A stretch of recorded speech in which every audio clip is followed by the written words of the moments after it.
அனைவருக்கும் மாலை வணக்கம். இன்றைய மைண்ட் யுவர் மைண்ட் நிகழ்ச்சிக்கு உங்களை வரவேற்பதில் மகிழ்ச்சி கொள்கிறேன். அனைவரையும் அன்புடன் வரவேற்கிறேன். இன்றைக்கு நம்முடைய நிகழ்ச்சி 1201. 1200 நிகழ்ச்சி முடிஞ்சிருக்கு. இது 1வது நிகழ்ச்சி. நில்லா உலகு கல்லா மாந்தர் தலைப்பு கொடுத்திருக்காரு சார், சாரு. அதை பத்தி தான் இன்னைக்கு பேசணும்னு சொன்னார். ஒரு வித்தியாசமான தலைப்பு கொடுக்கறதுல சார் எப்பவுமே வல்லவர். நில்லா உலகு, உலகம் எப்பவுமே நிக்காது. கல்லா மாந்தர் என்ன சொல்ல போறாருன்னு தெரியல. நிக்காத உலகத்துல என்ன சொல்ல வர்றாருன்றதை பார்ப்போம். மகிழ்ச்சி.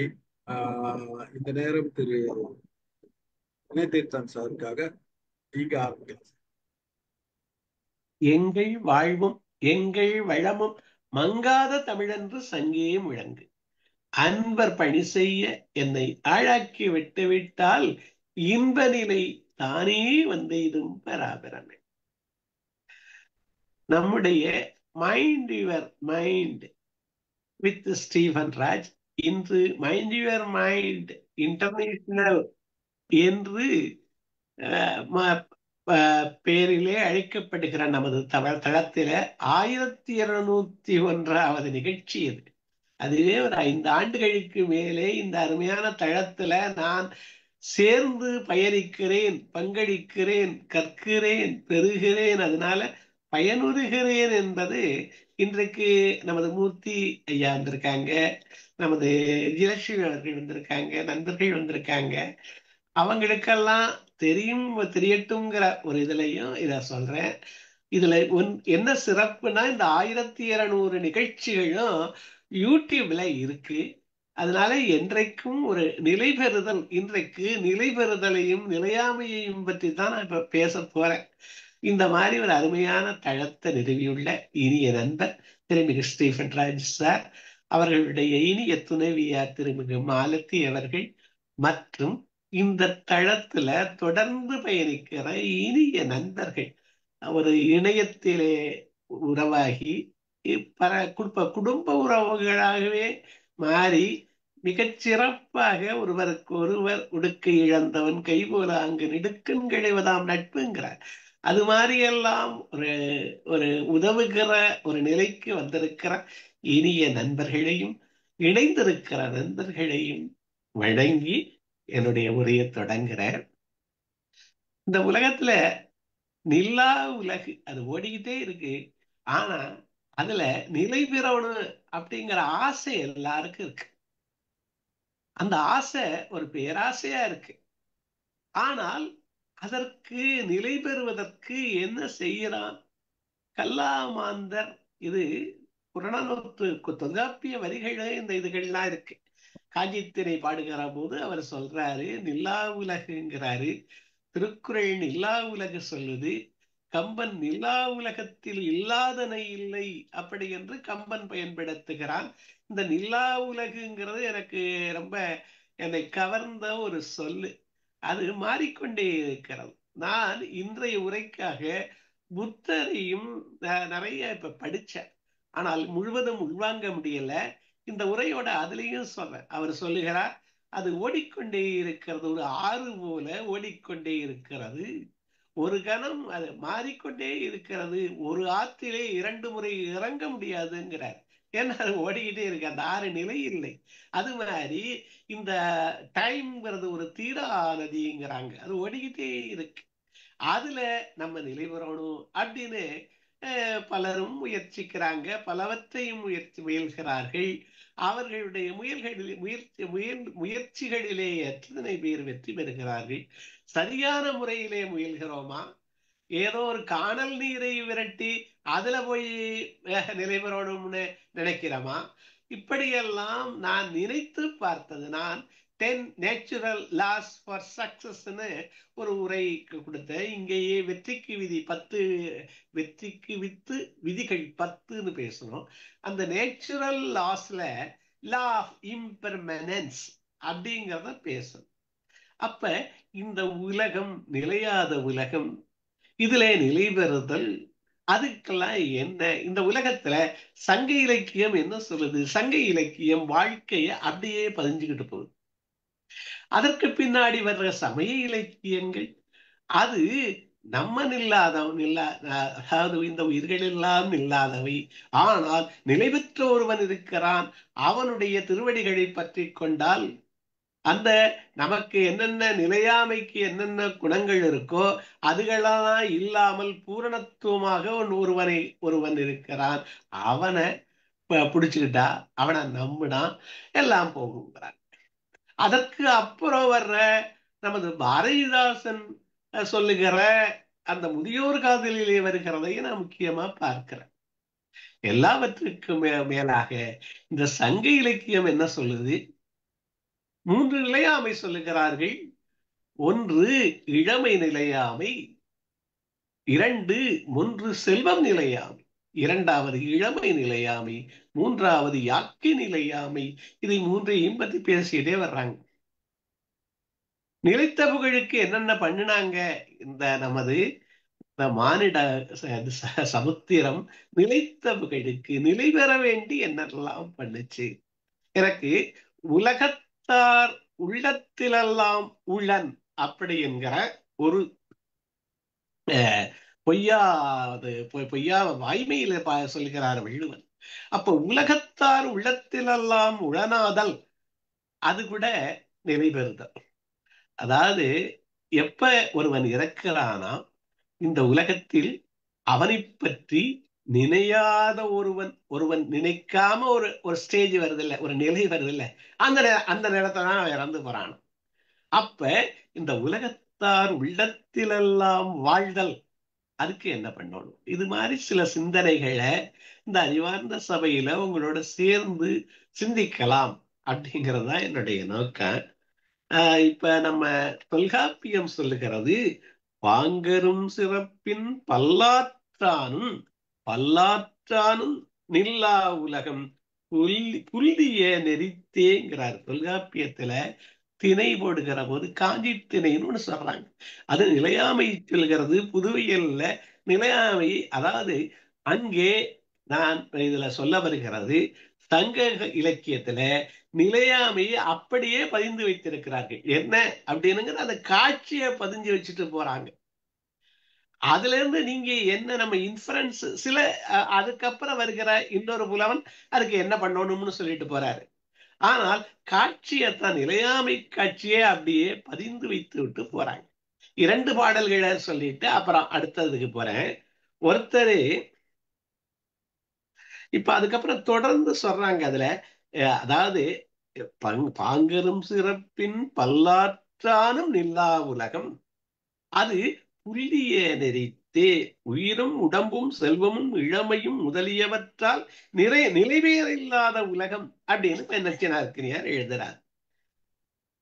நமது வள்ளுவம் சொல்லுகிறது, நில்லாதவற்றை நிலையென உணரும் புல்லறிவாண்மை கடை நிச்சு.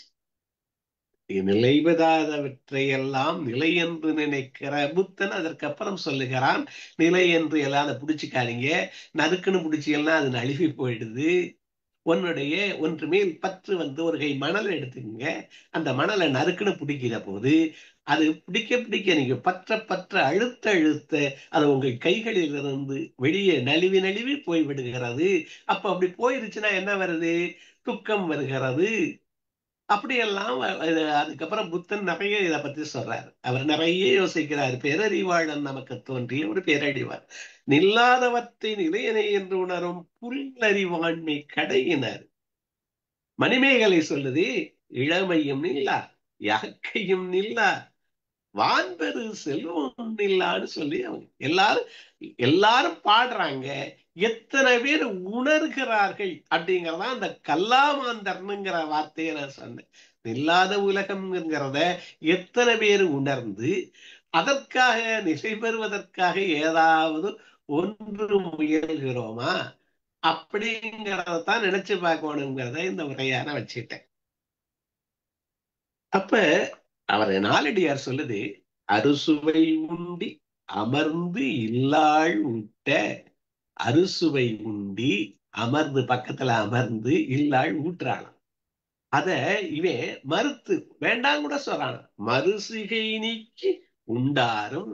அந்த மாதிரி ஒரு கவலை நோய் இது வேண்டாம் அவன் பக்கத்துல இருந்தா அப்படி அருமையா ஊட்டிக்கிட்டு இருக்கான். அவன் கூட வறிஞராய்ச் சென்று இறப்ப ஓரிடத்து அவன் கூட வறுமையில போய் இறப்பான்ங்கிறாரு. எப்ப கூட கொடுக்கலாமான்னு நினைப்பானா? செல்வம் ஒன்று உண்டாக வைக்கப்பாற்றன்று அத ஒரு நிலைன்னு நினைக்க வேண்டாம்னு நாலடியார் 10 முதல் பாட்டே நாலடியாருடைய முதல் பாடலே இதுதான். அறுசுவை உண்டி அமர்ந்து இல்லாள் விட்ட எப்ப பல இடங்கள்ல பார்க்கிற ஒரு போர்க்காலம் நிலை ஒரு ஒரு இதுல அறக்கூழ்ச்சாலை செல்லினும் செல்லும்னு ஔவையார் எழுதினாங்க. அதே ஒரு ஒரு எர்த்குவேக் மாதிரியோ ஒரு பேரிடர் மாதிரியோ அப்பவெல்லாம் வயநாட்டிலே எல்லாம் ஒரு பெரும் செல்வமானாக இருந்தவர் கூட அந்த வறிஞனாக போறாங்க. அந்த மாதிரி எல்லாம் நிலைமைகள் இருக்குங்கிறத இவ்வளவு நடக்குது, இவ்வளவு சொல்லி வைத்து மனிதர்கள் உணரவில்லையே அப்படிங்கிறதுக்கு தான் நம்ம இப்ப பேசிட்டு வர்றேன். அப்ப இப்ப சங்கப்பாட்டு சொன்னேன், அவங்க அப்படியே அதை பதிஞ்சு வச்சுட்டு போறாங்க அப்படிங்கறது மாதிரி நான் இப்ப சொன்னேன். சங்கப்பாட்டுல தொடித்தலை விழுத்தண்டினார்னு அவரு இளமை போயிடுச்சேன்னு நினைக்கிறாரு. அத அப்படியே பதிஞ்சு இருக்காங்க. அந்த முதல் காலத்துல சின்ன பிள்ளைகளாக இருந்த போது வைகை ஆற்றிலே நீர் ஓடுகிறது, அதன் கரையிலே நின்று பார்த்து கொண்டிருக்கிறார். கையிலே ஒரு வளைந்த தடி வச்சிருக்காரு, ஊன்றுகோல். அதை வைத்துக் கொண்டிருக்கிறவர் அதாவது நிலையாமையை பற்றி அப்படியே படம் பிடிச்சு காமிக்குது. அதை பார்க்கிற போது அவருக்கு சிறு பிள்ளையாக இருந்த போது மலர்களை பெய்து அதை பாவையை செய்து மணல்ல ஒரு பாவையை செய்து அதற்கு சூட்டி அந்த பெண்களோடு அவர் விளையாடியது சிறு பெண்கள். அப்ப அவருக்கு என்ன இல்ல, மனசுல ஒரு மாயம் இல்ல, கள்ளம் இல்ல. அந்த மாதிரி பருவத்துல பிள்ளைகளோடு அது இட்டும் தொட்டும் அந்த நீர் விளையாடியது எல்லாம் அவருக்கு நினைவு வருகிறது. அந்த மருத மரத்து மேர்ல ஏறி உள்ள குதிச்சு கீழே போய் மணல் எடுத்துக்கொண்டாந்து காட்டினதெல்லாம் நினைவு வருது. இப்ப இப்ப அப்படி நிக்கிறார். இத அப்படியே பதிவு பண்ணி வைக்கிறான் சங்கப்புலவன். அவன் பேரு கூட அங்கே தெரியல. அதனால அந்த தொடித்தலை விழுத்தண்டினார் அப்படின்னு அவர் கையில இருந்த கோலை அங்க இருக்கிற ஒரு இதை வச்சு பண்றாங்க. அடி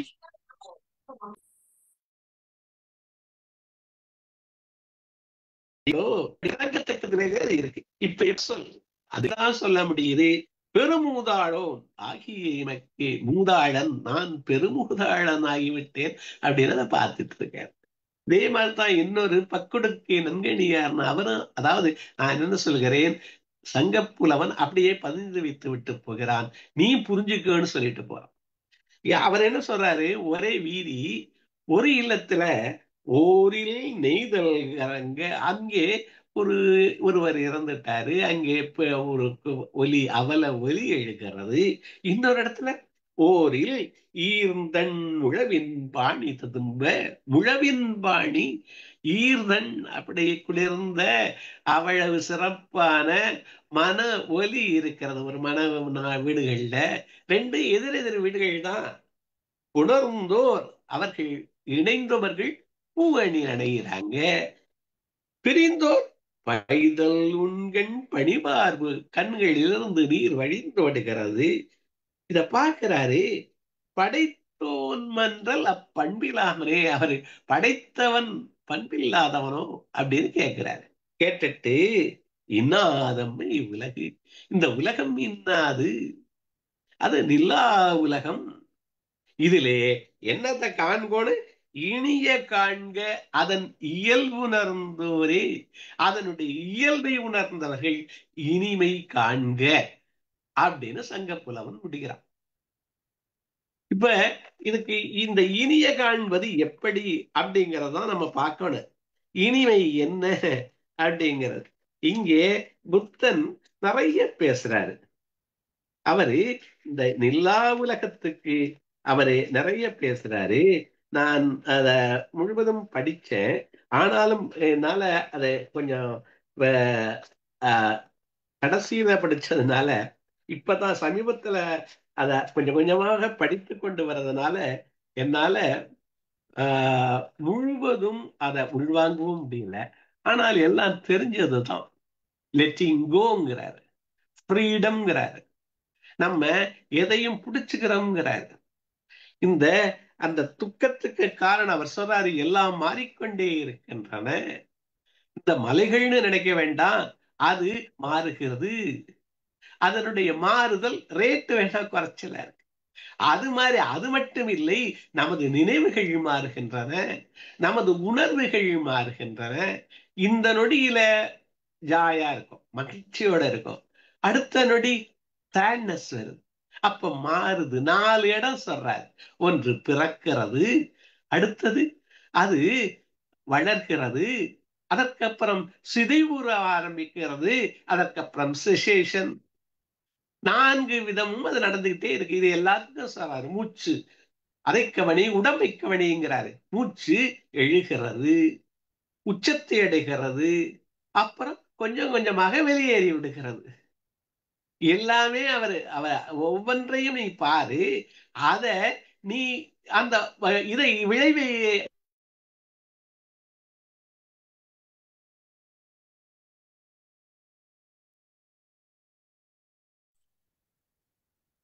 அத எனது அப்படின்னு நீ அதை புடிச்சு வைக்க ஆரம்பிக்கிறப்போ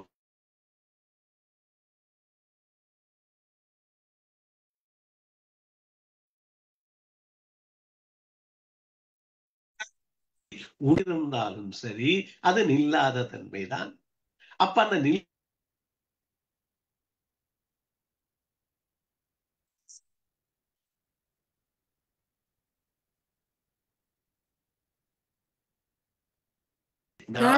மலருடைய சேர்க்கை.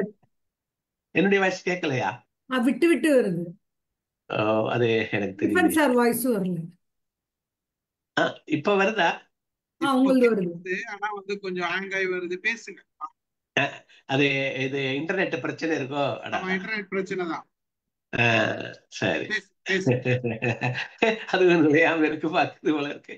அப்ப அந்த புத்தன் நிறைய சொல்றாரு, திலக்கான சொல்றாரு.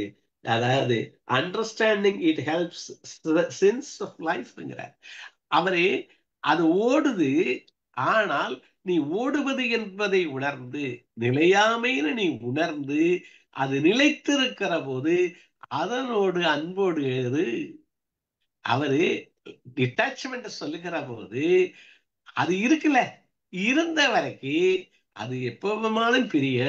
இன்று இப்ப இருக்க கிடைத்த நேரம் இருக்குல்ல, அந்த நேரத்தை போற்றி அதோட ஒத்து இரு, அதை போற்றி இரு. அப்படியெல்லாம் அந்த அந்த புத்தனுடைய அந்த சிந்தனை மிக ஆழமான சிந்தனைகளாக இருக்கிறது. நமக்கு எல்லாருக்கும் தெரிஞ்சதுதான், ஓடிக்கிட்டே இருக்குங்கிறதான் அவர் சொல்றாரு. எக்ஸ்பெக்டேஷனுக்கும் ஆக்சுவலுக்கும் உள்ள டிஃபரன்ஸ் தான் ஃப்ரஸ்ட்ரேஷனை தருது. ஆக்சுவல் என்ன? மாறிக்கிட்டு தான் இருக்கும். அது மரமா இருந்தாலும் மாறும், உணர்வா இருந்தாலும் மாறும், மலையாக இருந்தாலும் மாறும். ஒரு ஆட்டம்ல இருந்து கேலக்சி வரைக்கும் மாறிக்கிட்டு தான் இருக்குன்னு எழுதுறாரு. அப்ப அந்த மாறுதல் இயல்பு அப்படிங்கிறத உணர்ந்து அதோடு ஒத்து போறதுங்கிறது மாதிரிதான் புத்தனுடைய அந்த டீச்சிங்ஸ் இருக்கு. இன்னும் ஆழமாகவும் அதை படிக்கலாம். ஆனால் அதுல எனக்கு ஒன்று, அவர் இந்த பிறப்பில இல்ல மறுபிறப்பையும் நம்புகிறார். அவர் இறைவனை இல்லை என்கிற இது அவரு அது இருக்கட்டும்ன்றார். அதை போய் பார்க்க வேண்டாம்னு சொன்னவரு. ஆனால் அது இந்த பிறப்பிலேயே நமது எல்லா இதையும் பாவங்களை இதுகளை எல்லாம் நமது செயல்களை எல்லாம் கழிக்க முடியாது, அது தொடரும்ங்கிறது மாதிரி பேசுறாரு. அது என்னால அதுல புரிந்து கொள்ள முடியவில்லை. இருந்தாலும் நிலையாமை, அவருடைய அந்த துக்கம், அப்படியெல்லாம் நம்ம என்ன புத்தனை பத்தி பேசுற போது என்ன படிச்சிருக்கோம்? அவர் ஆசையே அனைத்துக்கும் காரணம், 8 விதமான பாட்டெல்லாம் பேசுறான். ஆனால் இதை விடவும் ஆழமாக அங்கு நிறைய இருக்கு. அவரு டோன்ட் கிளிங் டு, எதையும் பிடிக்காத, வச்சுக்காத, அது ஓடிக்கிட்டே இருக்குங்கிறத உணர்ந்து கொள், ஆறு ஓடிக்கொண்டே இருக்கிறது. அப்படியெல்லாம் இந்த நிலையாமையை குறித்து மிகவும் எழுதுகிறாரு. நம்ம இப்ப மறுபடி இந்த சங்க பாடலுக்கு மற்றதுக்கும் போகலான்னு நினைக்கிறேன்.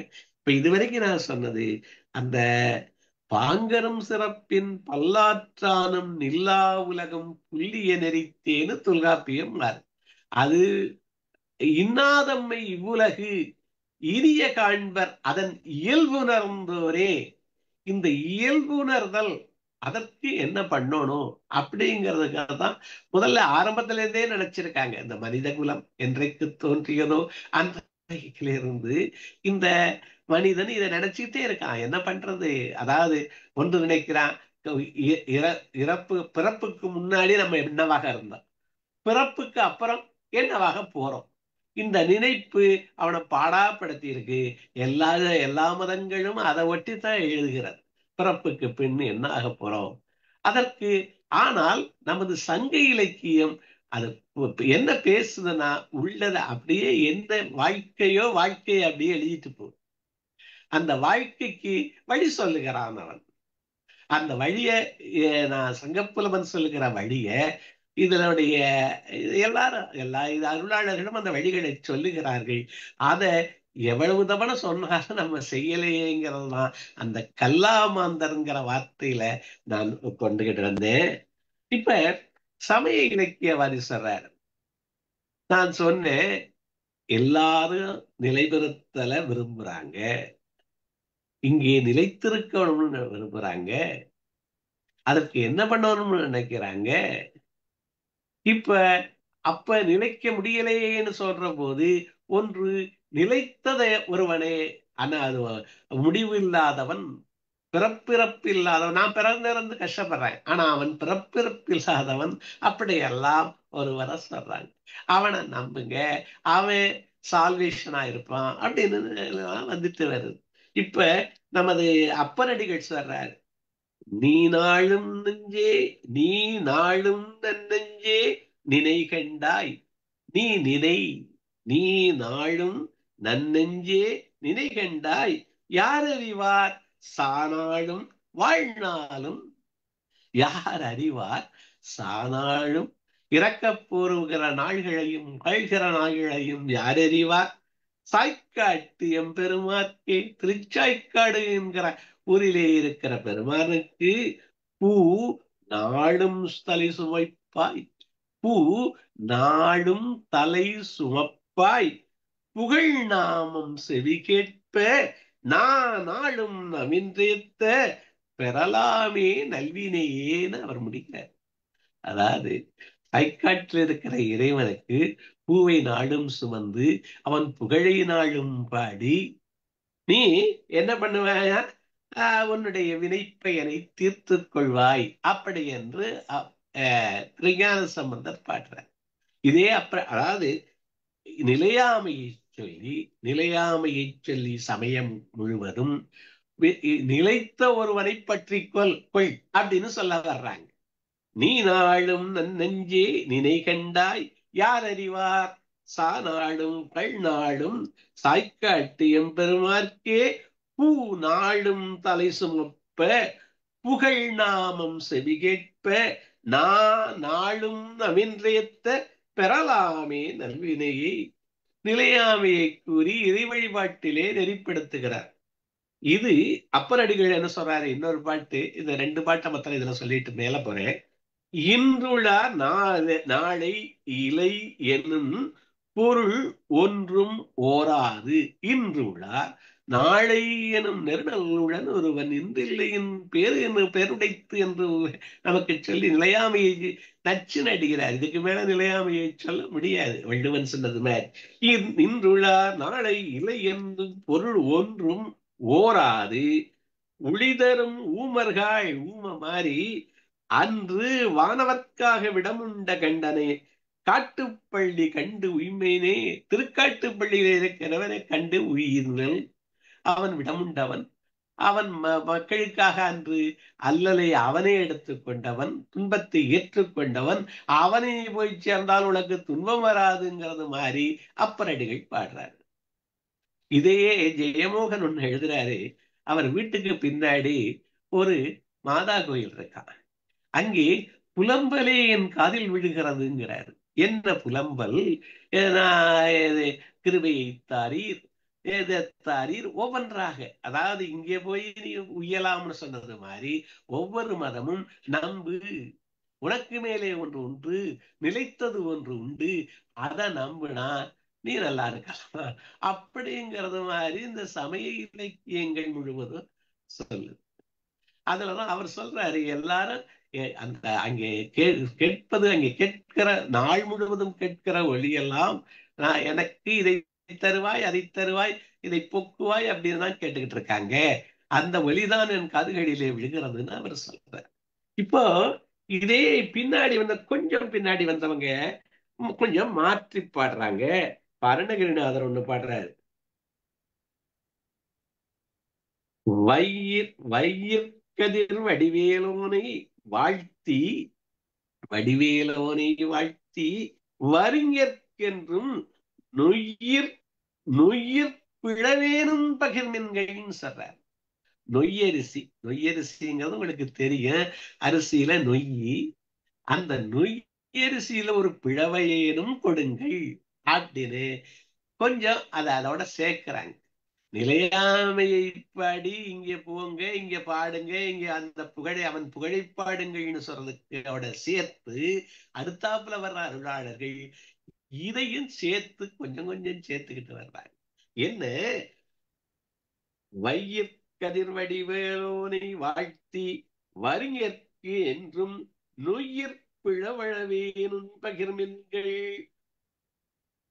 வெய்யிற்கு ஒதுங்க உதவா உடம்பின் வெறும் நிழல் மேல் கையிற்புல பொருளும் உதவாது காணும் கடைவழிக்கே.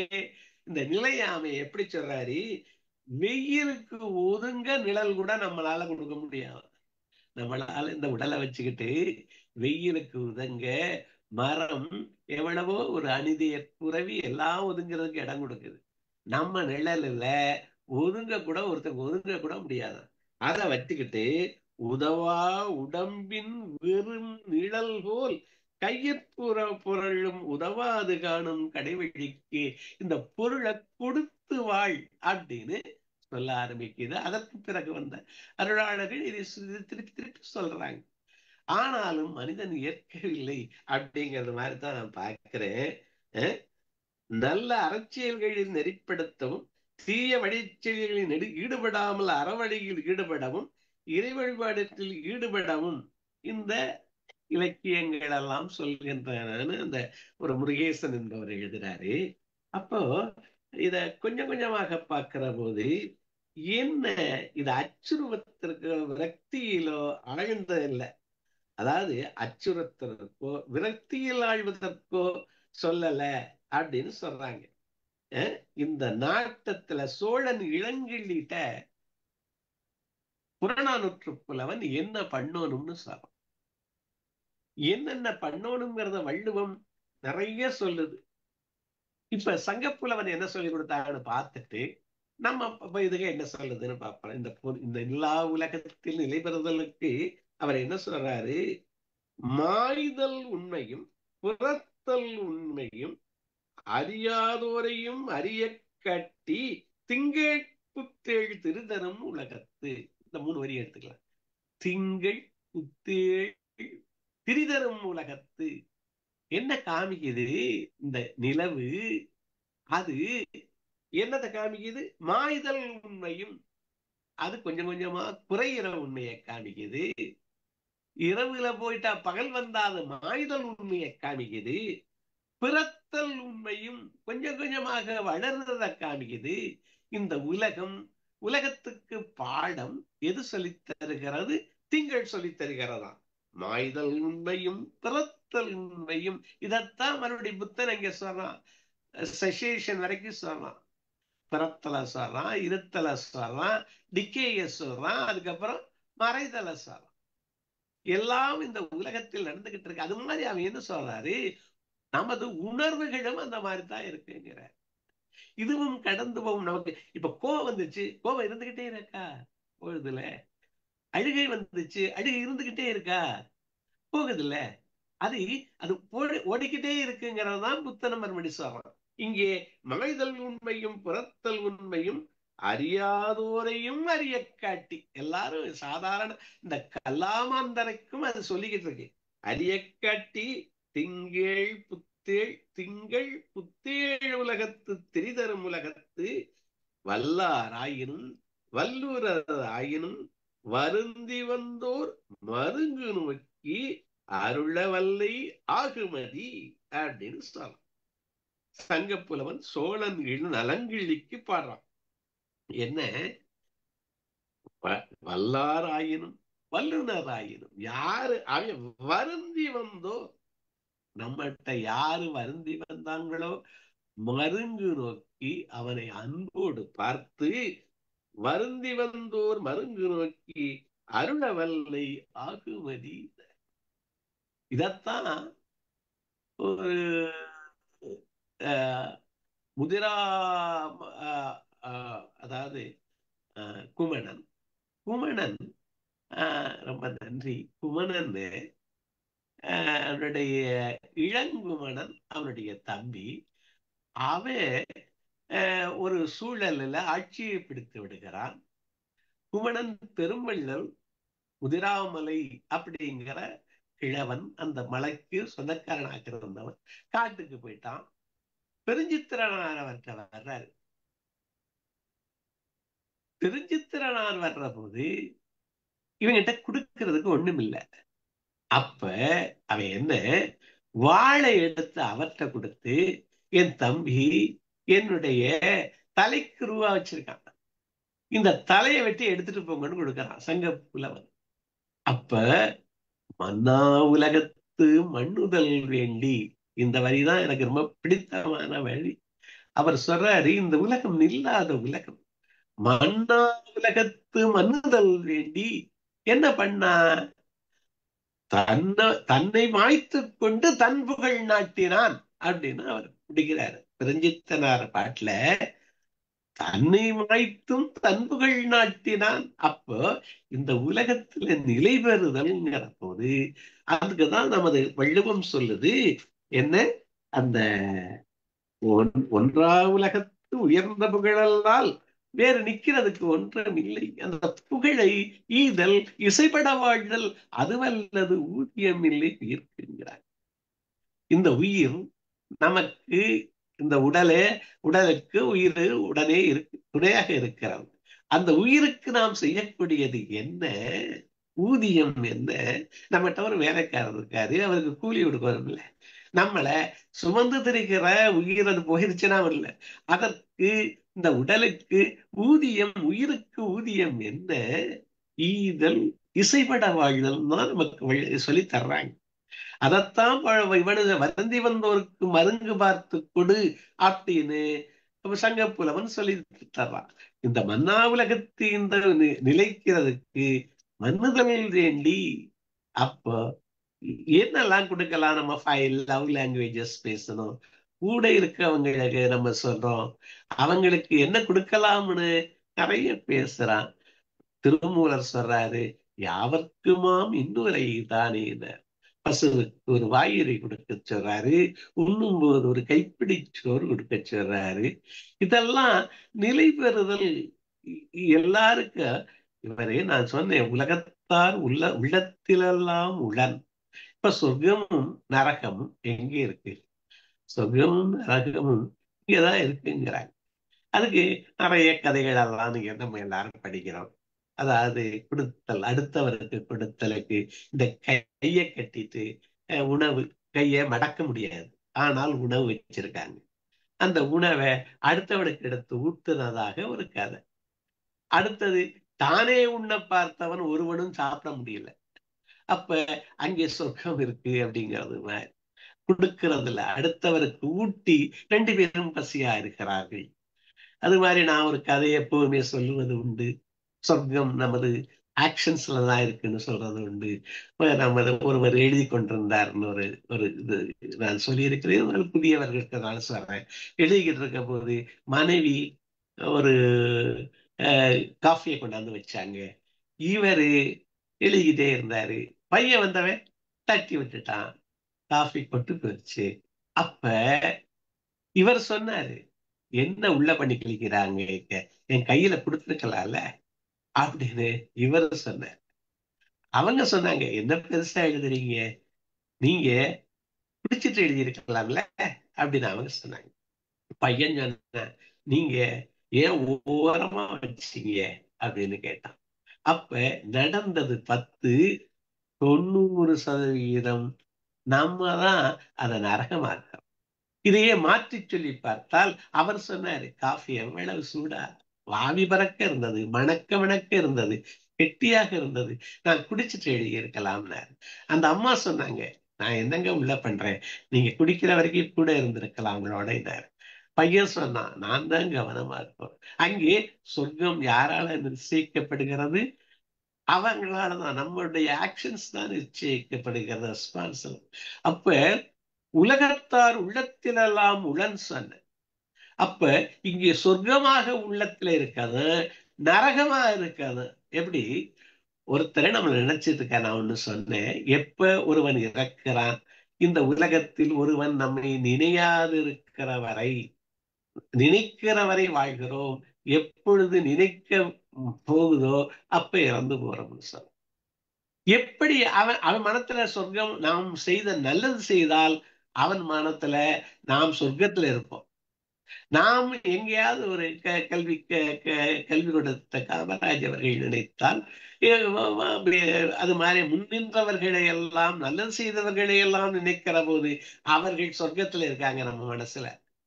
அதே சமயத்துல வேறு ஒவ்வாதவற்றில் ஈடுபட்டு ஒரு தன்னுடைய புகழை இழந்தவர்கள் எல்லாம் ஒருத்தருடைய மனத்துல நரகத்துல இருக்காங்க. அந்த நினைவுகள்ல தான் இருக்காங்க. நாம் வாழ்கிறோம், நாம் அடுத்தவருடைய நினைவுகள்ல தான் வாழ்றோம். சொர்க்கமும் நரகமும் எப்படி பாக்குறேட்டா, நம்ம நல்லதை செஞ்சு நல்ல இது செஞ்சு நம்மளை பற்றி நல்ல நினைவு அடுத்தவங்கிட்ட இருந்தா நம்ம சொர்க்கத்துல இருக்கோம். நம்மளை பற்றி ஒரு மற்றமான ஒரு நினைவு இருந்தா நம்ம நரகத்துல இருக்கோம். அப்ப இந்த இந்த அதிக பேருடைய மனத்துல சொர்க்கத்துல இருக்கிறது எப்படி? அதற்குத்தான் நிறைய சொல்றாங்க. நம்ம இலக்கியம் பலதும் சொல்றது. நான் சொன்னேன், வருந்தி வந்தோர் மருங்கு நோக்கி அருளவல்லை ஆகுமதி சொன்னேன், அன்றறிவாம் என்னது அறஞ்செய்க, மற்றது பொன்றுங்கால் பொன்றா துணையினர். வள்ளுவம் சொல்லித் தர்றது மாதிரி வேற யாரும் சொல்லல. நிலைத்த புகழ் வேணுங்கிறதுக்கு வள்ளுவம் சொல்றது மாதிரி, அந்தறிவாம் என்னாது அறம் செய்க, அப்புறம் செய்யலாம் என்று. நாடு யாருடையது? நம்மளுடையதா? அறம் செய்க, மற்றது பொன்றுங்கால் பொன்றா துணை. அதுதான் இந்த நிலா உலகத்துல நம்ம நிலையில்லாத உலகத்துல நீங்கிற போகுது என்ன, அதுதான் துணையாக வரும்னு வள்ளுவம் சொல்லித் தருகிறது. ஒல்லும் வகையெல்லாம் அறவினை ஓவாதே செல்லும் வாயெல்லாம் செயல்னாரு. எந்த வழிகளில் சென்றாலும் அந்த வழிகளெல்லாம் நல்லதை செய்யி, அறத்தை செய்யி. அப்ப இந்த உலகத்தார் உள்ளத்தில் எல்லாம் உடனாக முடியும். அப்ப இது அற்காய் இயல்பித்து செல்வம். இந்த செல்வம் அழியக்கூடிய தன்மை உள்ளது. அது பெற்றால் அருகுவ ஆங்கே செயல். 333 என்ன சொல்றாரு? இந்த செல்வம் நிலையாதது.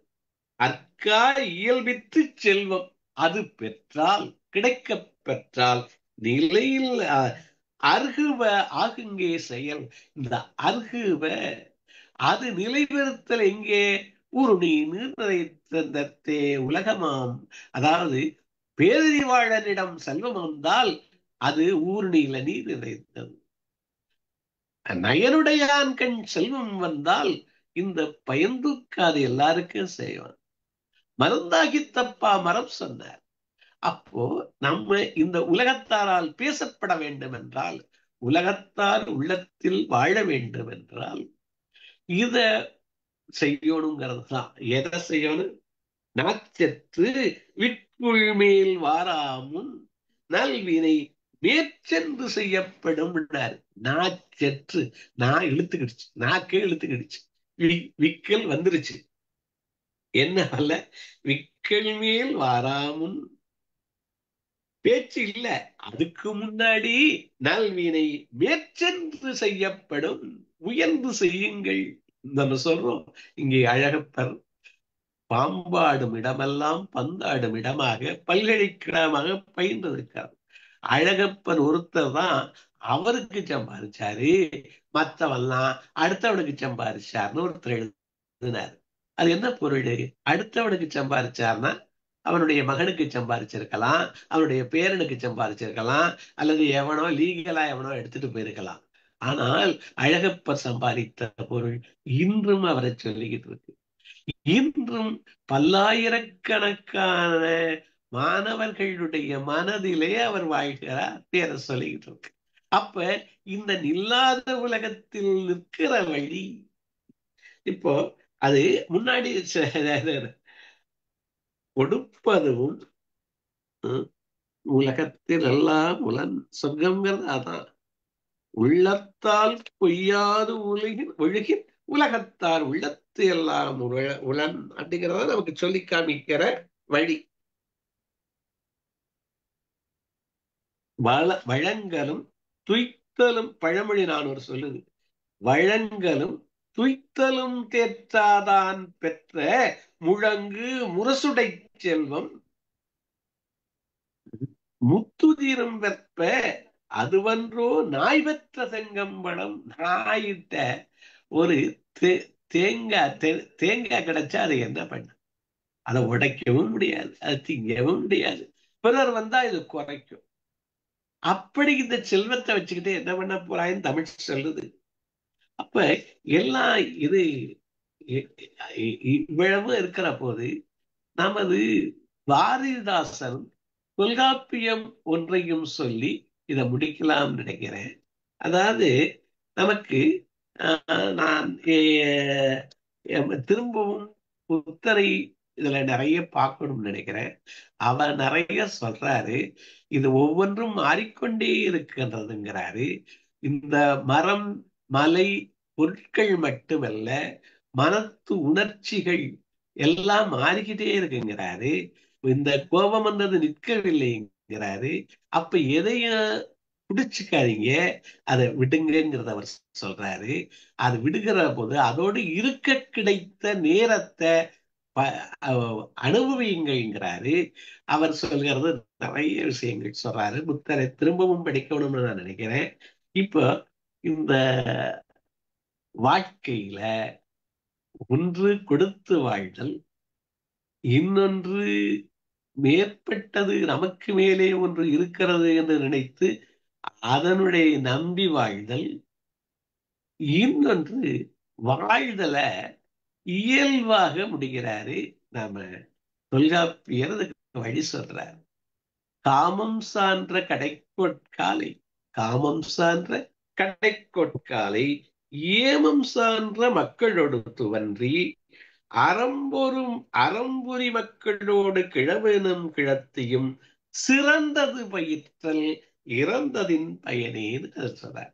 இந்த கழித்த நாட்களினுடைய பயன் என்ன? அது சிறந்தது பயிற்றல். சிறந்தது பயிற்றல்னா என்ன? வானப்பிரஸ்தம் அந்த மாதிரி எல்லாம் இன்று இல்லை. இதற்கு சரியான விளக்கமாக பாரதிதாசனுடைய முதியோர் காதல் அமைகிறது அப்படிங்கிறத சொல்லி முடிக்கலாம்னு நினைக்கிறேன். பாரதிதாசன் முதியோர் காதல் எழுதுற போது, அதிர்ந்திடும் இளமை போதில் ஆவன அறங்கள் செய்து, அதிர்ந்திடும் இளமை போதில் ஆவன அறங்கள் செய்து, இளமையா இருக்கிற போது 3 பருவத்தையும் எழுதுறார். இளமையில் என்ன, முதுமையில் என்ன, அந்த என்னென்னலாம் பண்ணணும், வீடு பேரு என்னன்னு எழுதுறார். அதிர்ந்திடும் இளமை போதில் ஆவன அறங்கள் செய்து, உங்களுக்கு குடும்ப விளக்கு அருமையான ஒரு குறுங்காவியம். அதுல அவரு ஒரு மளிகை கடை வச்சு ஒரு அறங்கள் செய்து அறத்தோடு பொருளீற்றி வாழ்கிறார். அதைத்தான் முதல் 2 வரியில சொல்றாரு. அதிர்ந்திடும் இளமை போதில் ஆவன அறங்கள் செய்து முதிர்ந்திடும் பருவந்தனில் மக்கட்கு முடியை சுட்டி என்ன பண்ண சொல்றாரு? அந்த முதுமை போதில மக்களிடம் எல்லாவற்றையும் ஒப்படைத்து விடுங்கள். விட்டுட்டு எதிர்திடும் துன்பமேதும் இல்லாமல் பேரர் அந்த மக்கள் பேரர் வதிந்திடுதல் கண்டு நெஞ்சு மகிழ்வதே வாழ்வில் வீடுனார். வாழ்வில் வீடு எது? நெஞ்சு மகிழ்வது. எது? அந்த நமது நல்லா பொருளை ஈட்டி வாழ்ந்து பிறகு பொறுப்பு அந்த கடைய மகன்கிட்ட ஒப்படைச்சிடுறாரு குடும்ப விளக்கில். முடிச்சிட்டு அவங்க 2 பேரும் சிறந்தது பயிற்றல் இறந்ததின் பயனே. இங்கு சிறந்தது பயிற்றல்னா என்ன? அவர்கள் வாழ்வதைக் கண்டு மனம் குறித்து எல்லாருக்கும் ஒரு வாழ்த்தாக ஒரு ஆசீர்வாதமாக வாழுங்கள் அப்படிங்கிறது மாதிரி நமது பாரதிதாசன் படிக்கிறார். அவர் என்ன சொல்றாரு? ஞாலத் தொடர்பினால் நல்லின்பம் காணலன்றி ஞாலத் துறவினால் இன்பம் நன்னுமோ.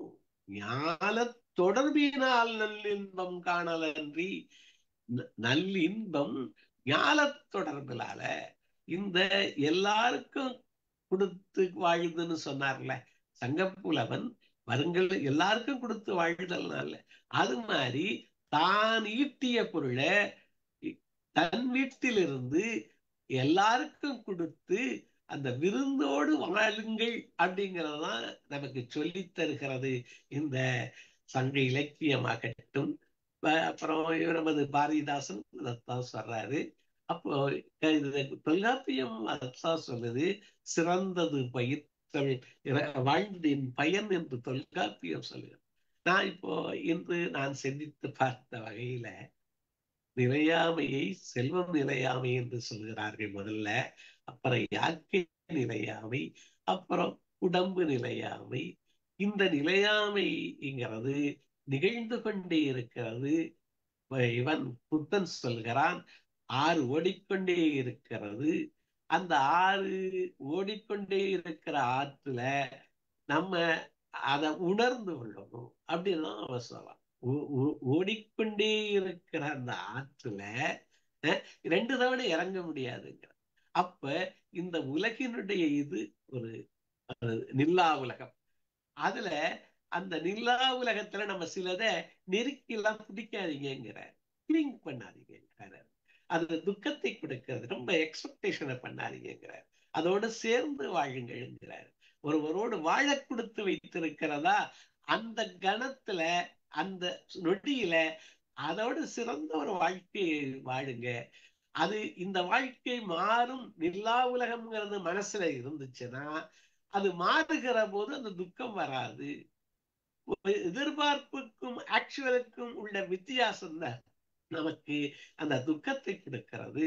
இதையெல்லாம் வாழ்க்கையை புரிந்து கொள்கிற போது வாழ்க்கையை மேலும் மேன்மையாக வாழலாம். எதுவும் பிறக்கிறது, அப்புறம் வருது, அப்புறம் டிக்கே ஆகுது, அப்புறம் போகுதுங்கிறத புரிஞ்சுக்காது. இதுதான் வாழ்க்கை அப்படிங்கறது புரிஞ்சா வாழலாம்ங்கிறது தான் புத்தன் சொல்ற. இங்கே நம்ம சங்க இலக்கியம் அப்படியே சொல்லுது, வாழ்க்கையை இதான் நடக்குது, இந்த நிலைமை இப்படி ஒரு வீட்டுல இந்த மாதிரி இருக்கு, எதிர்த்த வீட்டுல இப்படி இருக்கு. அப்ப இயல்புணர்ந்து கொள்ளுங்கள், இனிய காண்கள் அப்படிங்கிறது நம்ம. அதாவது இல்லாதம்ம உலகம் இனிய காண்பர், அதன் இயல்புணர்ந்தோரே. இயல்பு என்ன? நில்லா உலகம் அப்படின்னு சொல்ற. அப்ப இந்த நில்லா உலகத்தில் நிலை பெற வேண்டும்னா நம்ம அறம் செய்து வாழுங்கள். எல்லாருக்கும் கொடு, என்னோடும் சூழாது எல்லாருக்கும் கொடு, என்மனை கிளையோயேன்னு சொல்லி கொடுக்கிறான் நமது சங்க புலவன். பாரதிதாசனும் தொல்காப்பியம் சொல்லுவது என்னன்னா சிறந்தது பயிற்றல், அது நிலை பெறுதல். உலகத்தார் உள்ளத்திலெல்லாம் உளன், அதைத்தான் நான் முக்கியமா சொல்ல விரும்பினேன். எப்ப உளன்? நல்ல விதமா உளன். நம்ம இருக்கிறது எல்லாரும் நிலை பெற வேண்டும்ங்கிற ஆசை இருக்கு. அந்த நல்ல விதமாக நம்ம உலகத்தார் உள்ளத்திலே இருக்கணும். எப்பொழுது இறக்குறதுன்னு சொல்றாங்க? எப்ப கடைசி மனிதனுடைய உள்ளத்திலிருந்து நமது நினைவு போயிருச்சோ அப்ப இறக்குறவன். அப்ப இருக்கிற வரைக்கும் நல்ல விதமான நினைவுகளை அடுத்தவர்கள் மனதிலே உண்டாக்கணும். எப்படியெல்லாம் உண்டாக்கலாம்? நல்ல சொற்களால சொல்லலாம், நல்ல ஒழுக்கத்தால சொல்லலாம், நல்ல நெறிகளால சொல்லலாம், கொடுத்தலாலே சொல்லலாம். அன்பை கொடுத்தலாலே, பரிவை கொடுத்தலாலே, அக்கறையை கொடுத்தலாலே அடுத்தவர் மனதிலே நிற்கலாம் என்று நினைக்கிறேன். இன்னும் நிறைய, இது ஒரு சாதாரண ஒரு சப்ஜெக்ட் இல்ல. லா ஆஃப் இம்பெர்மனன்ஸ், நிலையாமை, இதெல்லாம் நிறைய பத்தி மனிதன் பிறந்ததிலிருந்து நினைத்து கொண்டிருக்கிறான். நிறைய பேர் சொல்லிக்கிட்டு இருக்காங்க. இந்த வழிகளை எல்லாம் உங்களோட சிந்தித்தது எனக்கு பெருமகிழ்ச்சி. இதோடு இணைந்திருக்கிற உங்கள் ஒவ்வொருவரையும் வணங்குகிற, உங்களுடைய கருத்துக்களையும் பெற விளைகிறேன். மீண்டும் வணங்கி ஸ்டீஃபன் ராஜ் சார் அவர்களுக்கும் மற்றவர்களுக்கும் நன்றி தெரிவித்து விடைபெறுகிறேன். நன்றி, வணக்கம்.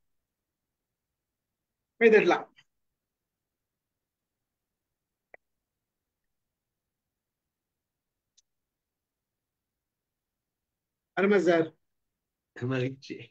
ரொம்ப அருமை. அதாவது ஒரு சொர்க்கத்தை ஒரு காஃபில காமிச்சிங்க பாருங்க. காஃபில சொர்க்கத்தையும் நரகத்தையும் காமிச்சிட்டீங்க. காஃபி சாப்பிடுறவங்க எல்லாம் என்ன பண்ண போறாங்க, இனிமேல் சொர்க்கம் இங்க இது நரகம் இது எப்படி பேசணும்ன்றத முடிவு பண்ண போறாங்க. காஃபி சாப்பிடுறவங்களுக்குலாம் இந்த தண்டனை கொடுத்துட்டீங்க. காஃபி சாப்பிடும் போது ஒவ்வொருத்தருக்கும் ஞாபகம் தட்டி விட்டாங்க யாருன்னா நம்ம சொர்க்கமா நரகமா அடுத்தது நினைக்கணும். எப்படி பேசணும், அப்ப என்ன பேசணும், என்ன பேசக்கூடாது, அது அருமையான விஷயம். ஒருத்தன் படிச்சவனா படிக்கலையா, நல்லவனா கெட்டவனா, ஒரு ஆத்துல 2 முறை குளிக்க முடியாது. அது பல சூப்பி ஜூம் ஜென்லயும் சொல்லுவாங்க, பல கதைகள்ல சொல்ற விஷயம். அது ஒரு ஆத்துல 2 முறை கிடையாது.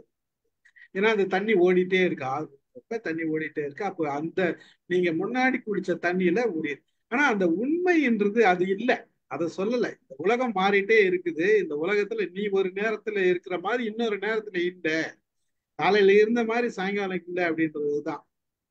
காலையில நல்லா இருக்கும், சாயங்காலம் பார்த்தீங்கன்னா கையை வெட்டிக்குவோம், நல்லா இருக்குது.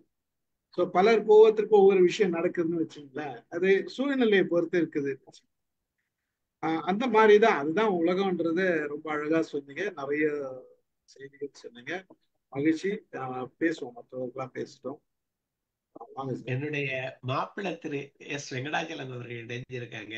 வாங்க வாங்க சார், வாங்க வாங்க, வணக்கம், வாங்க ஐயா. வணக்கம் வணக்கம் ஐயா. நான் கடைசியா ஒரு மாமா வணக்கம், ஸ்டீஃபன் ராஜ் அவர்களுக்கு வணக்கம். நான் கடைசியா ஒரு 20 நிமிஷம் கேட்டேன் மாமா, ரொம்ப நல்லா இருந்தது.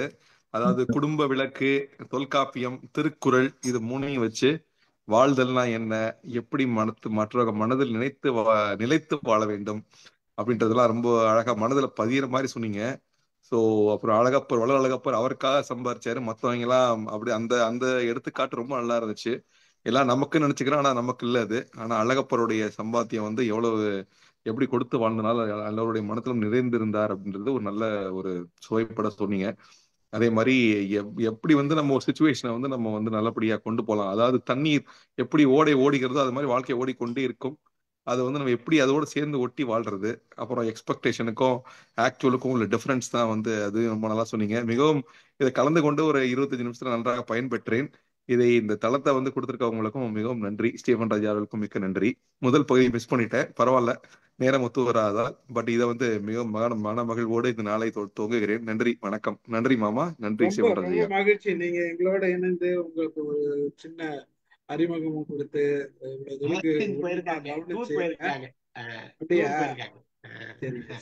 மகிழ்ச்சி. நன்றி, நன்றி சார். வாங்க, அடுத்தது யார் பேசுறது? சிவகுமார் சார் பேசுறீங்களா? வணக்கம் வணக்கம் ஐயா, வணக்கம். ரொம்ப அருமையா சொன்னீங்க ஐயா, ரொம்ப அருமையான பேச்சு. ரொம்ப மகிழ்ச்சியா இருக்கு, ரொம்ப சந்தோஷம். அறம் செய்து வாழ்வதுதான் வாழ்க்கை. கடைசியா முடிச்சீங்க, உண்மை வழி நாம் நடந்தால் அதுதான் வாழ்வின் அறம் அப்படின்னு ஒரு போயம் எங்க படிச்சு ஞாபகம். அது மாதிரி எல்லாரையும் கொண்டு வந்துட்டீங்க நீங்க. சங்க இலக்கியங்கள், அறுபத்திய தொல்காப்பியர், வள்ளுவர், புத்தர், நம்ம ஜெயமோகன் சொன்னதை கூட சொல்லியிருக்கீங்க. அழகப்பள்ளி வாழ்க்கையை கொஞ்சம் எடுத்துக்காட்டீங்க. ரொம்ப ரசிச்சேன். யாரும் நம்ம உணர்வதில்லை, இல்லையாமையே நம்ம உணர்வதே இல்லை. சொன்னீங்க ஒரு வாரத்துல, எவன் ஒருத்தனை நாம் மறந்துடுறோமோ அவன் இறந்து போகிறான். எவன் ஒருவனை நாம மறந்தே போயிடும். சிலர்லாம் இருக்கிறாங்களா இல்லையான்னு மறந்தே போயிடும். நான் இல்ல, என் சுற்றுலா சூழல மறந்தே போடுற ஒரு மனை பத்தி நினைக்கிறதே இல்லைன்னா நோ மோர், அவன் அவ்வளவுதான் அப்படின்ற மாதிரி ஒரு கருத்து சொன்னீங்க. உண்மைதான். நம்மளை பத்தி யாராவது பலர் பாராட்டும் போதுதான் ஆஹ், நம்ம சொர்க்கத்துல இருக்க நம்ம மதிக்கிறோம். பலர் நம்மளை வந்து அங்கீக்கிற திட்டுற போதுதான் நம்ம இங்க விழுந்துற நேரத்துல இருக்க மாதிரி இருக்கும். நல்லா சொன்னீங்க, சரியா சொன்னீங்க, ரொம்ப அழகா சொன்னீங்க ஐயா. ரொம்ப நல்லா இருந்தது. எல்லாம் நிறைய ரிசர்ச் பண்ணி எல்லாம் தேடி கண்டுபிடிச்சி அங்கங்க நிறைய போயம் நாளடியா இருந்து எடுத்திருக்கீங்க. மணிமேகலை கோட் பண்ணிருக்கீங்க. அஹ், வரிகள் எல்லாம் அற்புதமா வருது, உங்க வாயில இருந்து அற்புதமா வரிகள்லாம் வருது. ரொம்ப பாடலோட சொன்னீங்க, சில பாடலோட சொன்னீங்க. பாரதிதாசனுடைய பாடல்ல கொஞ்சம் பாடி காமிச்சீங்க. குடும்ப உலகம், ஐயா சொன்ன மாதிரி குடும்ப உலகத்தை பற்றி அவர் சொல்லியிருக்கீங்க. சம்பாதிச்சு பிள்ளைகிட்ட கொடுத்துடணும், அவங்க மகிழ்ச்சியா இருக்கிறத பார்த்து நம்ம அனுபவிக்கணும்ன்ற வார்த்தை சொன்னீங்க. அருமை, வாழ்த்துக்கள், super sir, enjoy enjoy. Thank you sir. நன்றி சார், நன்றி சார், நன்றி. முத்துமாலை மேடம் வாங்க. ஐயா வணக்கம் ஐயா. ஒரு நிமிஷம் இருங்க சார், ஒரு நிமிஷம் இருங்க. முத்துமாலை மேடம் பேசுங்க. வணக்கம் சார். ரொம்ப நல்லா இருந்தது சார். அதாவது பெரும்பாலும் எல்லா நீதி நூல்களையுமே வந்து தொட்டு பார்த்தாப்புல இருந்தது. அதில் அந்த உலகம் வந்து நம்ம நினைக்கிற வரைக்கும் நம்ம இறந்துட்டாலும் உயிரோடு இருக்கிறதுதான் அர்த்தம் அப்படிங்கிறத வந்து ரொம்ப அழுத்தமாக சொன்னார். பொருள் நிலையாமையில் ஆரம்பிச்சு அதே நேரத்தில் உலகம் நிலை இல்லாததுன்றதையும் சொல்லி அறவழியில் ஈடுபடணும்னாரு. அதே மாதிரி அறவழியிலன்ன உடனே நம்ம அஹ், ஏதாவது ஈதல் ஈதல் இசைப்பட வாழ்தல்னாலே எல்லாருமே பெரிய விஷயமா அதை நினைச்சுக்கிறாங்க. அது ரொம்ப சிம்பிளா உண்ணும் போது ஒரு கைப்பிடிங்கிற அந்த திருமூலருடைய பாடலையும் கோட் பண்ணார். ரொம்ப அருமையா இருந்தது சார். ஆம், எல்லாமே அந்த நிலையாமை தத்துவத்தை வச்சுட்டு நம்ம பார்த்தோம்னா வந்து உலகத்துல நடக்கிற எல்லா குற்றத்தையுமே நம்ம நிறுத்திடலாம் அப்படிங்கிற மாதிரியான ஒரு ரொம்ப அருமையான உரையாடலா இருந்தது சார். ரொம்ப நன்றி சார். வணக்கம். நன்றி, நன்றி மேடம். நல்ல தலைப்பு கூட, அது தலைப்பு பொருத்தமான சார் ஒரு தலைப்பு, அருமையான ஒரு. வாங்க, நீங்க பேசுங்க. உங்க பேர் தான் சாம்சன் போட்டிருக்கீங்க, உங்க பேர் சொன்னாதான் என்னால. வரதன் ஐயா, வரதன் ஐயாவுக்கு தெரியாது ஐயா. ரொம்ப மகிழ்ச்சி ஐயா. தெரியும், எனக்கு தெரியாது. உங்க பேர் சொன்னாதான் நான் கூப்பிட முடியும். உங்களுக்கு வரதன் ஐயா, வரதன் திருவண்ணாமலை பட்டதாரி ஆசிரியர் ஐயா. ஐயா ரொம்ப அழகான தலைப்பு. இந்த நிலையாமை அப்படிங்கிறது வந்து யாருமே வந்து நினைச்சு பார்க்கறதே இல்லை. கலீல் ஜிப்ரான் சொன்னாரு, உங்களுடைய அந்த நீங்க சேர்த்து வைக்கிறத நீங்களே செலவு செய்யுங்க, அந்த புண்ணியத்தை நீங்க தேடுங்க, உங்களுடைய வாரிசுகளுக்கு விட்டு விடாதீர்கள் அப்படின்னு. அது மாதிரி எல்லாருமே தன்னுடைய வாரிசுகளுக்கு தான் விட்டுட்டு போயிடுறாங்க. ஏன்னா அவங்களுக்கான வாழ்க்கை இழந்துடுறாங்க. அப்போ வந்து ஏன்னா ஒவ்வொருத்தருக்கும் ஒரு பிறவி நோக்கம் இருக்கு இல்லையா, அந்த நோக்கத்துக்காக தான் அவர் அனுப்புறாரு. அதனால இப்போ ஒண்ணு அழகா தொல்காப்பி சொன்னீங்க இல்லையா, அந்த சிறந்தது பயிற்றல் இறந்ததன் பயனே. இறத்தல் அப்படின்னா இவ்வளவு காலம் டிராவல் பண்ணி வந்ததுக்கான யூஸ் என்ன அப்படின்னா, அதை இவ்வளவு காலம் வந்ததனுடைய நன்மை தீமைகளை வந்து எடுத்து சொல்லணும். இப்ப நீங்க செய்றீங்க இல்லையா, இந்த செயல் தான் சிறந்தது பயிற்றல். இப்போ ஒரு 65 வருஷம் வாழ்ந்த வாழ்க்கையினுடைய அதுக்கப்புறமா உங்களுக்கு அனுபவத்துல கிடைக்கக்கூடிய சிறந்த விஷயங்களை மக்களுக்கு எடுத்து சொல்லணும் அப்படிங்கிறதா தொல்காப்பியர் சொன்னது. ஆனா சிறந்தது பயிற்றல் அப்படின்ன உடனே சில பேர் வந்து காட்டுக்கு போய் தவம் பண்றதுன்னு சொல்லி உரை இருக்கு. அப்படி ஒரு உரை இருக்கு, 2 உரை இருக்கு. சிறந்தது பயிற்றல் அதனால அழகா சொல்ற அதுல காமம் சான்ற கடைக்கோட்காலை ஏமம் சான்ற மக்களோடு தோன்றி அறம்புரி சுற்றமோடு சிறந்தது பயிற்றல் இறந்ததன் பயனே.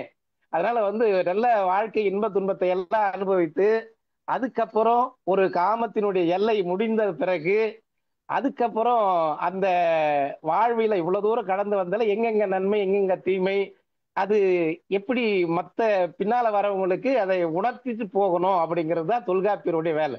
அதுக்காகத்தான் அந்த சங்க இலக்கியத்துல அவர்கள்லாம் பதிவு செஞ்சுட்டு போயிருக்காங்க. அதுதான் சிறந்தது பயிற்றல் அப்படின்றது சொல்றாங்க. அது வந்து இள வயசுல இருக்கிறவங்க அதிகமா சொல்ல முடியாது. அது காமம் சான்ற கடைக்கோட்காலை என்றார். காமத்தினுடைய எல்லை முடிஞ்சதுக்கு அப்புறம் அவங்க நல்ல நன்மக்களை எல்லாம் பெற்று அவங்க கையில எல்லா நிம்மதியான வாழ்க்கை கொடுத்துட்டு அதுக்கப்புறம் அவங்களுடைய பயன் என்னன்னா சிறந்த விஷயங்களை மக்களுக்கு பயிற்றுவிக்க வேண்டும் அப்படிங்கிறது ஒரு கருத்து. ரொம்ப அழகா சொன்னீங்க. அதே போல நம்மாழ்வார் கூட நிலையாமை பத்தி ஒரு பாட்டு எழுதினார். தனி நாயகமாய் ஓட உலகுடன் ஆண்டவர் கருநாய் கவர்ந்த காலர் சிதகிய பானையர் பெருநாடு காண இம்மையிலே பிச்சைதாம் கொள்வர் திருநாரணன் தாள் காலம் பெற சிந்தித்து உய்மினோ. ரொம்ப அற்புதமான பாட்டு. அதுல என்ன சொல்றாருன்னா, இது தெங்கச்சியார் சொன்னது. நான் சின்ன பையனா இருக்கும்போது இந்த கடினமான பாட்டை எடுத்து சொல்லி அதுக்குள்ள ஒரு ரகசியமா அவர் தமாசா சொல்லுவாரு. அது ராஜாவுக்கெல்லாம் ராஜாவா இருக்கிற ஒரு பேரரசனாக இருந்தாலும் கூட அந்த நாட்டு மக்களே காணும்படியாக ஒரு பிச்சையை ஓடு எடுத்துக்கொண்டு குட்டி போட்டிருக்கிற சினத்தை உடைய ஒரு நாயை இருட்டில் தெரியாமல் மிதித்து அது காலை கடிக்கும்படியான ஒரு சூழ்நிலை கூட ஏற்படலாம். ஆகவே எவ்வளவு சீக்கிரமாக நாரணனுடைய காலை பற்றி கொள்ள முடியுமோ அவ்வளவு சீக்கிரம் பற்றி கொள்ளுங்கள் அப்படின்னு அவர் சொன்னார். கருமையும் செம்மையும் வெகுளி பொருளை அப்படிங்கிறது தொல்காப்பியம். அதனால கருணாய் கவர்ந்த காலர் சிதகிய பானையர் பெருநாடு காண இம்மையிலே பிச்சைதாம் கொள்வர். இது இப்படியும் நடக்கிறதுக்கு வாய்ப்பு இருக்கு. இந்த உலகம் நிலை இல்லாமது. அதனால நிலையான ஒரு பொருளையாக இருக்கிற இறைவனை நாடுங்கள்ன்றது நம்மாழ்வாருடைய ஒரு கருத்து. நீங்க திருநாவுக்கரசருடைய கருத்து அழகா சொன்னீங்க. ஏன்னா நால்வர்லயே எனக்கு ரொம்ப பிடித்தவர் திருநாவுக்கரசர் தான். ஏன்னா அவர் அரசர் இல்லையா? அது மட்டும் இல்லாம நிறைய கருத்துக்களை நாவுக்கு அரசர் அவருடைய கருத்துக்கள் நிறைய இருக்குயா. அவர் வந்து அது 4 பேர்லயே நடுவுல பாசிங்கா ஒண்ணு சொன்னேன். என்னன்னா நிலை பெற்ற உலகம் இல்ல. அப்ப நிலை பெற்ற ஒன்றை நம்ம நினைச்சுக்கிட்டோம். என்ன ஒரு இப்ப இறைவனுடைய தாய் நிலை பெற்றது, அவன் அனாதி அப்படிலாம் நினைக்கிறான். சமய இலக்கியம் அந்த மாதிரி அதை போய் பொடிய அதை நம்மன்னு சொன்னிச்சு. ஆனா தொடர்ந்து நமது சங்க இலக்கியம் சொல்லுகிறது, நீங்க கொடுத்து வாழுங்க, மனிதன் பக்கத்துல இருக்கவனுக்கு கொடுத்து வாழுங்கிறதா நம்ம முக்கியமா நம்ம பார்க்க வர்றோம். ரொம்ப நானும் அடுத்ததான் வரேன். ஏன்னா அவர் எது சொல்றாரு, மன்னா உலகத்து மண்ணுதல் குறித்தோர் தம் புகழ் நீரி தாம் மாய்ந்தனரே. அதனால் தன்னுடைய புகழை நிலைநிறுத்தி விட்டு அவர்கள் போய்விட்டார்கள், காலகாலத்து நிலைத்து இருப்பார்கள் அப்படிங்கிறது சங்க காலத்தினுடைய இருக்கிறது. அதனால ஈதல் இசைப்பட வாழ்தல் அது உள்ளது, ஊதியம் இல்லை உயிருக்கு. அதனால வந்து இலக்கியத்தினுடைய பல்வேறு கோணங்களையும் இணைத்து அதை சிறந்தது பயிற்றினீர்கள். ரொம்ப மகிழ்ச்சி ஐயா, ரொம்ப மகிழ்ச்சி. எல்லா மக்களுக்கும் பயனுள்ள மிக அற்புதமான கருத்துக்கள். மகிழ்ச்சி. நன்றி நன்றி. அமிதா மேடம். வணக்கம் சார், எல்லாருக்கும் வணக்கம். சார் பேச்சு அபாரம் தான், தலைப்பு அதை விட அபாரம். ரொம்ப அழகா கொண்டு வந்தீங்க சார். எல்லாத்தையும் கொண்டு வந்து இப்ப 20ஆம் நூற்றாண்டு இலக்கியம் வரைக்கும் கொண்டு வந்தீங்க. ரொம்ப சிறப்பா இருந்தது. ஈதல் அப்படிங்கறதே காலங்காலமா நம்ம சொல்லிக்கிட்டே தான் இருக்கோம். யாக்கை நிலை இல்லை சொல்லிக்கிட்டே தான் இருக்கோம். சித்தர்கள் எல்லாரும் சொல்லிக்கிட்டே தான் இருக்காங்க. நம்மளும் சொல்லுவோம் எதுவுமே நிலை இல்லைன்னு. ஆனா எல்லாத்தையும் உள்ள வச்சு கூட்டிக்கிறோம்ல, சொல்றது செய்யறது வேற. அதனாலதான் காலங்காலமா இன்னைக்கு வரைக்குமே கொடுங்க கொடுங்க கொடுங்க அப்படின்னு சொல்லிக்கிட்டே இருக்காங்க. ஆனா வாழ்க்கை வந்து நீங்க சொல்ற மாதிரி நிலையற்ற வாழ்க்கையில நாம எப்படி நிலை பெற போகிறோம் அப்படின்னா, இந்த இதை பத்தி கூட நீங்க ஆற்றொழுக்கு, அந்த தண்ணி ஓடும்போது கூட இருமுறை குளிப்பதில்லை அந்த ஆத்துல அப்படின்னு சொல்ற மாதிரி, வாழ்க்கை வந்து ஒவ்வொரு மூச்சுமே புதிய மூச்சு தான், ஒவ்வொரு நாளுமே புதிய நாள் தான். எதுவுமே நேற்று இருந்ததுங்கிறது இன்றைக்கு இல்லை. அப்படிதான் நம்முடைய வாழ்க்கையை நடத்திக்கிட்டு இருக்கோம். ரொம்ப அற்புதமா நீங்க சொல்லி மறுபடியும் எல்லாவற்றையும் நினைவுக்கு கொண்டு வந்தீங்க. அதனாலதான் 1ஆம் கிளாஸ்லயே அந்த காலத்துல அறம் செய்ய விரும்பு அப்படின்னு சொல்லி கொடுத்தாங்க. ஐயம் இட்டு உண் அப்படின்னாங்க. ஒப்புரவு ஒழுகு அப்படின்னு சொல்லி கொடுத்தாங்க. ஒப்புரவினால் வரும் கேடனின் ஒருவன் விற்றுக்கோள் தக்கதுடைத்து அப்படின்னாங்க. இப்படி ஏராளமா எல்லாரும் சொல்லிக்கிட்டே இருக்காங்க. இன்னைக்கு வரைக்கும் நம்ம சொல்லிக்கிட்டே தான் இருக்கோம். அதெல்லாம் வந்து அடிப்படையான அறம் அப்படிங்கறதுனால அதை நம்ம சொல்லிதான் ஆகணும். ரொம்ப சிறப்புங்க சார். அது நீங்க சொல்லும் போது ரொம்ப சுவையா ரொம்ப அழகா இருந்தது. இன்னும் தொடர்ந்து நீங்க வந்து நிறைய கொடுக்கணும் எங்களுக்கு. நாங்க அதை பெற்றுக்கொள்வதற்கு தயாராக இருக்கோம். ரொம்ப மகிழ்ச்சிங்க சார். நன்றி நன்றி. Madam Chakrapani sir.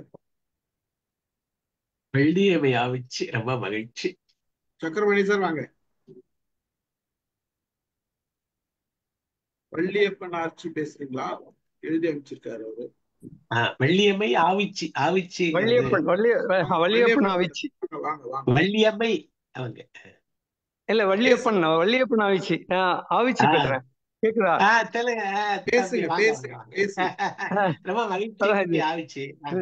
அதான் எனக்கு நீங்க போட்டிருந்ததுனால இன்னைக்கு இது எனக்கு ஒரு சிறந்த இதுதான். நான் இந்த மாதிரி இதெல்லாம் நிகழ்ச்சிகள்ல கலந்துகிட்டது இல்லை, இதுதான் முதல் தடவை. ரொம்ப ரொம்ப சிறப்பா இருந்தது உங்களுடைய பேச்சு.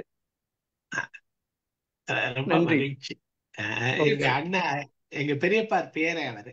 ஓ அப்படியா? ஆமா. இந்தியன் பேங்க்ல உயர் பதவியில இருந்து ஓய்வு பெற்றிருக்காங்க. நன்றி நன்றி. சரஸ்வதி நன்றி. பேசுறீங்களா? பேசுறேங்க ஐயா. தமிழை கடவுளென மதித்து அதன் இலக்கணம் இசை உணர்வை உருக்கொண்டு வணங்கி நீரோடு வாழும் நிமிட வாழ்வே நில்லா உலகில் நிசப்த சுவடே நாளை போவதறியாத வாழ்க்கையில் நாம் தேடுகிறோம் நிலையான நிழலை. நில்லா உலகு கல்லா மாந்தர். உலகம் ஓர் ஓரமின்றி சுழலும் சக்கரம். இன்று இருப்பவை நாளை இல்லாமலும் இன்று இல்லாதவை நாளை நிகழாமலும் யாதும் ஊரே யாவரும் கேளிர். இந்த வரிகளுக்கேற்ப இவ்வுலகின் நிலையின்மை உணர்ந்தால்தான் நாம் நிலைத்ததில்லை, நம் உறவுகள், நம் செல்வங்கள், நம் வாழ்வே என்பதை அறிய முடியும். பௌத்தர் கூறியது போல் எல்லாமே மாறும், இடைப்பட்டது கைவிட வேண்டியது. உணர்வின் ஊற்றாக அறிவும் இரக்கமும் தேவை. ஆனால் இன்று மனிதர்கள் உணர்வு கற்ற கற்கள்.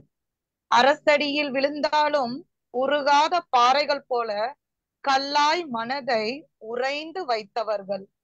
சமய இலக்கியம் அறிவை கரையாக கொண்டு அறத்தையும் பரப்பின, அருளையும் எடுத்துரைத்தது. அறம் ஒரு நிலை, ஆனால் அது உணர்வில் இருந்தால் மட்டுமே. பற்றும் உணர்வை இழந்த மனிதன் பூமியில் நடக்கும் நிழல் மட்டுமே. வள்ளலார் கூறியது போன்று இரக்கம் என்பது இயற்கை சத்தியம். அருள் இல்லாத மனம் அறிவுடையதல்ல.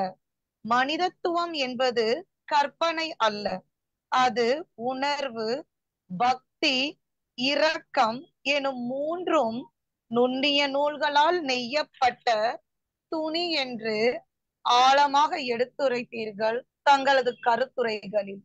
ஆனால் இன்று நில்லா உலகின் மத்தியில் கல்லாய் மனதை அமைத்து பேதமை பெருக்கிக் கொண்டிருக்கும் மனிதன், அவன் வாழ்கிறானா அல்லது வாழ்வதை போல் நடிக்கிறானா? உலகம் மாறும், அதற்கு மறுப்பு இல்லை. ஆனால் மனிதன் மாற வேண்டிய அவசியம் உள்ளது. அருள் உணர்வு மலர, அன்பு நிறைவடைய, அறம் உறைய வேண்டும். அப்போதுதான் நில்லா உலகிலும் உணர்வின் ஒளியில் நாம் நிலை பெறுவோம், மனிதனாய் மாறுவோம். வாய்ப்புக்கு நன்றி பாராட்டி விடை பெறுகிறேன். நன்றி, வணக்கம். மகிழ்ச்சி. அருமை அருமை. பாண்டியன் வாங்க. வணக்கம் பாண்டியன், சொல்லுங்க. வணக்கம் வணக்கம் வணக்கம். அவையோர் அனைவருக்கும் வணக்கம். எங்களுடைய அருமையான காப்பீட்டு குடும்பத்தின் கோட்ட மேலர் ஐயா அவர்கள் கல்லா உலகு நில்லா மாந்தர், அருமையான தலைப்பு. சுழல்வல்லன் சோர்விலன் அஞ்சான் அவனை இகழ்வல்லல் யாருக்கும் அரிது என்ற அந்த அருமையான திருக்குறளுக்கு இணங்க மிகச்சிறந்த மேற்கோள்களுடன் மிகச்சிறந்த பாத்திரங்களை எடுத்துக்காட்டி அழகான ஒரு பொழிவாற்றினார்கள். என்னால் கொஞ்சம் காலம் கழித்தான் வாழ முடியுது, இருந்தாலும் மிகச்சிறந்த ஒரு ஆற்றொழுக்கான உரை. ஐயா அவர்களுக்கு இனிய வாழ்த்துகளும் வணக்கங்களும். நம்முடைய ஸ்டீபன் ஐயா இதை தந்தார்களே, அவர்களுக்கு இனிய நன்றி. அவையோர் அனைவருக்கும் மீண்டும் வணக்கம். இடம் சார்கின்றேன் மற்றொரு வழிவிட்டு. மகிழ்ச்சி, நன்றி. மூர்த்தி பேசுறீங்களா? மூர்த்தி வாங்க சார். வேலம்மாள் மேடம். ஐயா வணக்கங்க ஐயா. இன்றைய உரை மிக தெளிவான ஒரு பண்பட்ட ஒரு உரையாக, ஆற்றொழுக்காக கருத்துக்களை தேடி தொகுத்து அதை சுவைத்து இந்த மன்றத்திலே பதிவு செய்வது போன்று இருந்தது. பலரது பின்னூட்டங்களை காண்கின்ற பொழுது ஐயா அவர்களுடைய அந்த சொற்பொழிவு எத்துணை சிறந்ததாக உயர்ந்ததாக இருக்கிறது என்பது ஒரு சான்றாக இருக்கிறது. இந்த அவையிலே எல்லோரும் புகழும்படி, எல்லோரும் பாராட்டும்படி மிக சிறப்பான உரை ஆற்றி தன்னுடைய அந்த திறமைகளை முன்வைத்திருக்கும் ஐயா அவர்களை நான் வணங்கி மகிழ்கின்றேன். இந்த அவை மிக சிறந்த அவையாக இருந்து பலவிதமான செய்திகளை இந்த மன்றத்திலே கொண்டு வந்து மலர்களிலிருந்து ஒவ்வொரு தேன் துளிகளாக கொண்டு வந்து சேர்த்து வைத்ததை போல 1200 நிகழ்வுகளை நடத்தி 201வது நிகழ்வாக ஐயாவுடைய அந்த பேச்சு அமைந்திருந்தது என்பது இந்த மன்றத்தில் இருக்கின்ற அனைவருக்கும் மிகவும் சிறப்புடையதாக இருக்கிறது என்பதை எடுத்து கூறி கலந்து கொண்டமைக்கு நான் வாய்ப்பு கிடைத்த மகிழ்ச்சி அடைகிறேன், வாய்ப்பை பெற்ற மகிழ்ச்சி அடைகிறேன். ஐயா அவர்களுடைய வாய்ச்சொல் கேட்டு நான் மகிழ்ந்தேன். பல்வேறு இலக்கியங்களை கொண்டு வந்து கண்முன் நிறுத்தி தலைப்போடு ஒட்டி உரையாடி எவ்விதம் உரையாற்ற வேண்டும் என்ற ஒரு நிலைப்பாட்டையும் கொண்டு வந்து வைத்திருக்கின்றார். ஐயா அவர்களை மீண்டும் வணங்கி இந்த அவைக்கு என்னுடைய பணிவான வணக்கத்தையும் தெரிவித்து விடைபெறுகிறேன். நன்றிங்க ஐயா, வணக்கங்க. நன்றி நன்றி நன்றி. வேலம்மாள் மேடம் வாங்க. அனைவருக்கும் வணக்கம். ஐயா வந்து இன்னைக்கு எப்படியுமே வினைதிர்த்தான் ஐயாவுடைய உரை என்பது ஒரு ஆழ்ந்த நீரோடை போன்ற தெளிவான ஒரு உரையாக இருக்கும் என்பதில் மாற்று கருத்தில்லை. அதுவும் இன்றைக்கு குறிப்பாக அவர் சங்க இலக்கியங்களிலிருந்து அத்தனை கருத்துக்களையும் எடுத்து அதை எப்படி இன்றைய வாழ்க்கையினுடைய தத்துவங்களோடு அவர் இணைத்து பேசியமை மிகச்சிறப்பு. அத்தோடும் குறிப்பாக நிலையாமை தத்துவத்தை பற்றி அவர் பேசிய கருத்துக்கள் மிகவும் ஒரு உன்னதமான கருத்துக்களாக நாம் எடுத்துக்கொள்ளலாம். இந்த நிலையற்ற வாழ்க்கையிலே நமக்கு எல்லா பொருளுமே நாம் ஆசைப்படும் போது நமக்கு கிடைக்காது. இப்ப நமக்கு அப்படி அந்த கையில அந்த பொருள் கிடைச்சிட்டுன்னு வைங்களேன், நமக்கு அப்ப அந்த பொருள் மேல நமக்கு விருப்பே கூட போயிடும். சிலருக்கு அப்படி வாழ்க்கையில ரொம்ப நாள் கழிச்சு கூட கிடைக்கும். அந்த மாதிரி ஒரு வாழ்க்கை. அதற்கு பிறகு பார்த்தாங்கன்னா நம்ம எப்பவுமே ஒரு வாழ்க்கையில நமக்கு ஒரு நிலையாமையெல்லாம் நம்ம நினைச்சே பார்க்க மாட்டோம். நம்ம ஊர்ல சொல்லுவாங்க, குறிப்பா பெண்களுக்கு சொல்லும்போது சொல்லுவாங்க பிரசவ வைராக்கியம் என்று சொல்வார்கள், அதே போல மயான வைராக்கியம் என்று சொல்வார்கள், இன்னொரு வைராக்கியம் சொல்வார்கள், எனக்கு அது நினைவில் வர மாட்டேங்கிறது. இந்த 2 வைராக்கியமும் எனக்கு நினைவில் இருக்கிறது. அந்த 2 வைராக்கியங்களும் அந்த நேரத்திற்கு மட்டும்தான், அதுக்கப்புறம் அது மாறிவிடும். நிலையாமையும் அப்படிப்பட்டதா? அப்படி இல்லாமல் எப்படி நம்முடைய முன்னோர்கள் அதை நிலையாக நினைத்திருந்தார்கள், நாம் அதை அதற்கு நாம் அப்படி இருக்கின்ற காலகட்டத்திலே அந்த நிலையாமை வாழ்க்கையை மனதில் எண்ணி எப்படியெல்லாம் நாம் நம்முடைய வாழ்வை சீர்படுத்தி கொள்ள வேண்டும், பண்பாட்டோடு வாழ வேண்டும், பிறருக்கு உதவக்கூடிய தன்மையிலே நாம் எப்படி வாழ வேண்டும் என்பதை ஐயா அவர்கள் மிக அழகாக சங்க இலக்கிய எடுத்துக்காட்டுகளுடன் சொன்னார்கள். அவர்களை வாழ்த்தி வணங்கி ஏனைய பெரியோர்களை வணங்கி குறிப்பாக ஸ்ரீபன் சாருக்கு என்னுடைய மனக்கனிந்த நன்றியை சொல்லி அன்போடு விடை பெறுகிறேன். நன்றி, வணக்கம். நன்றி நன்றி மேடம். சக்கரபாணி சார் வாங்க.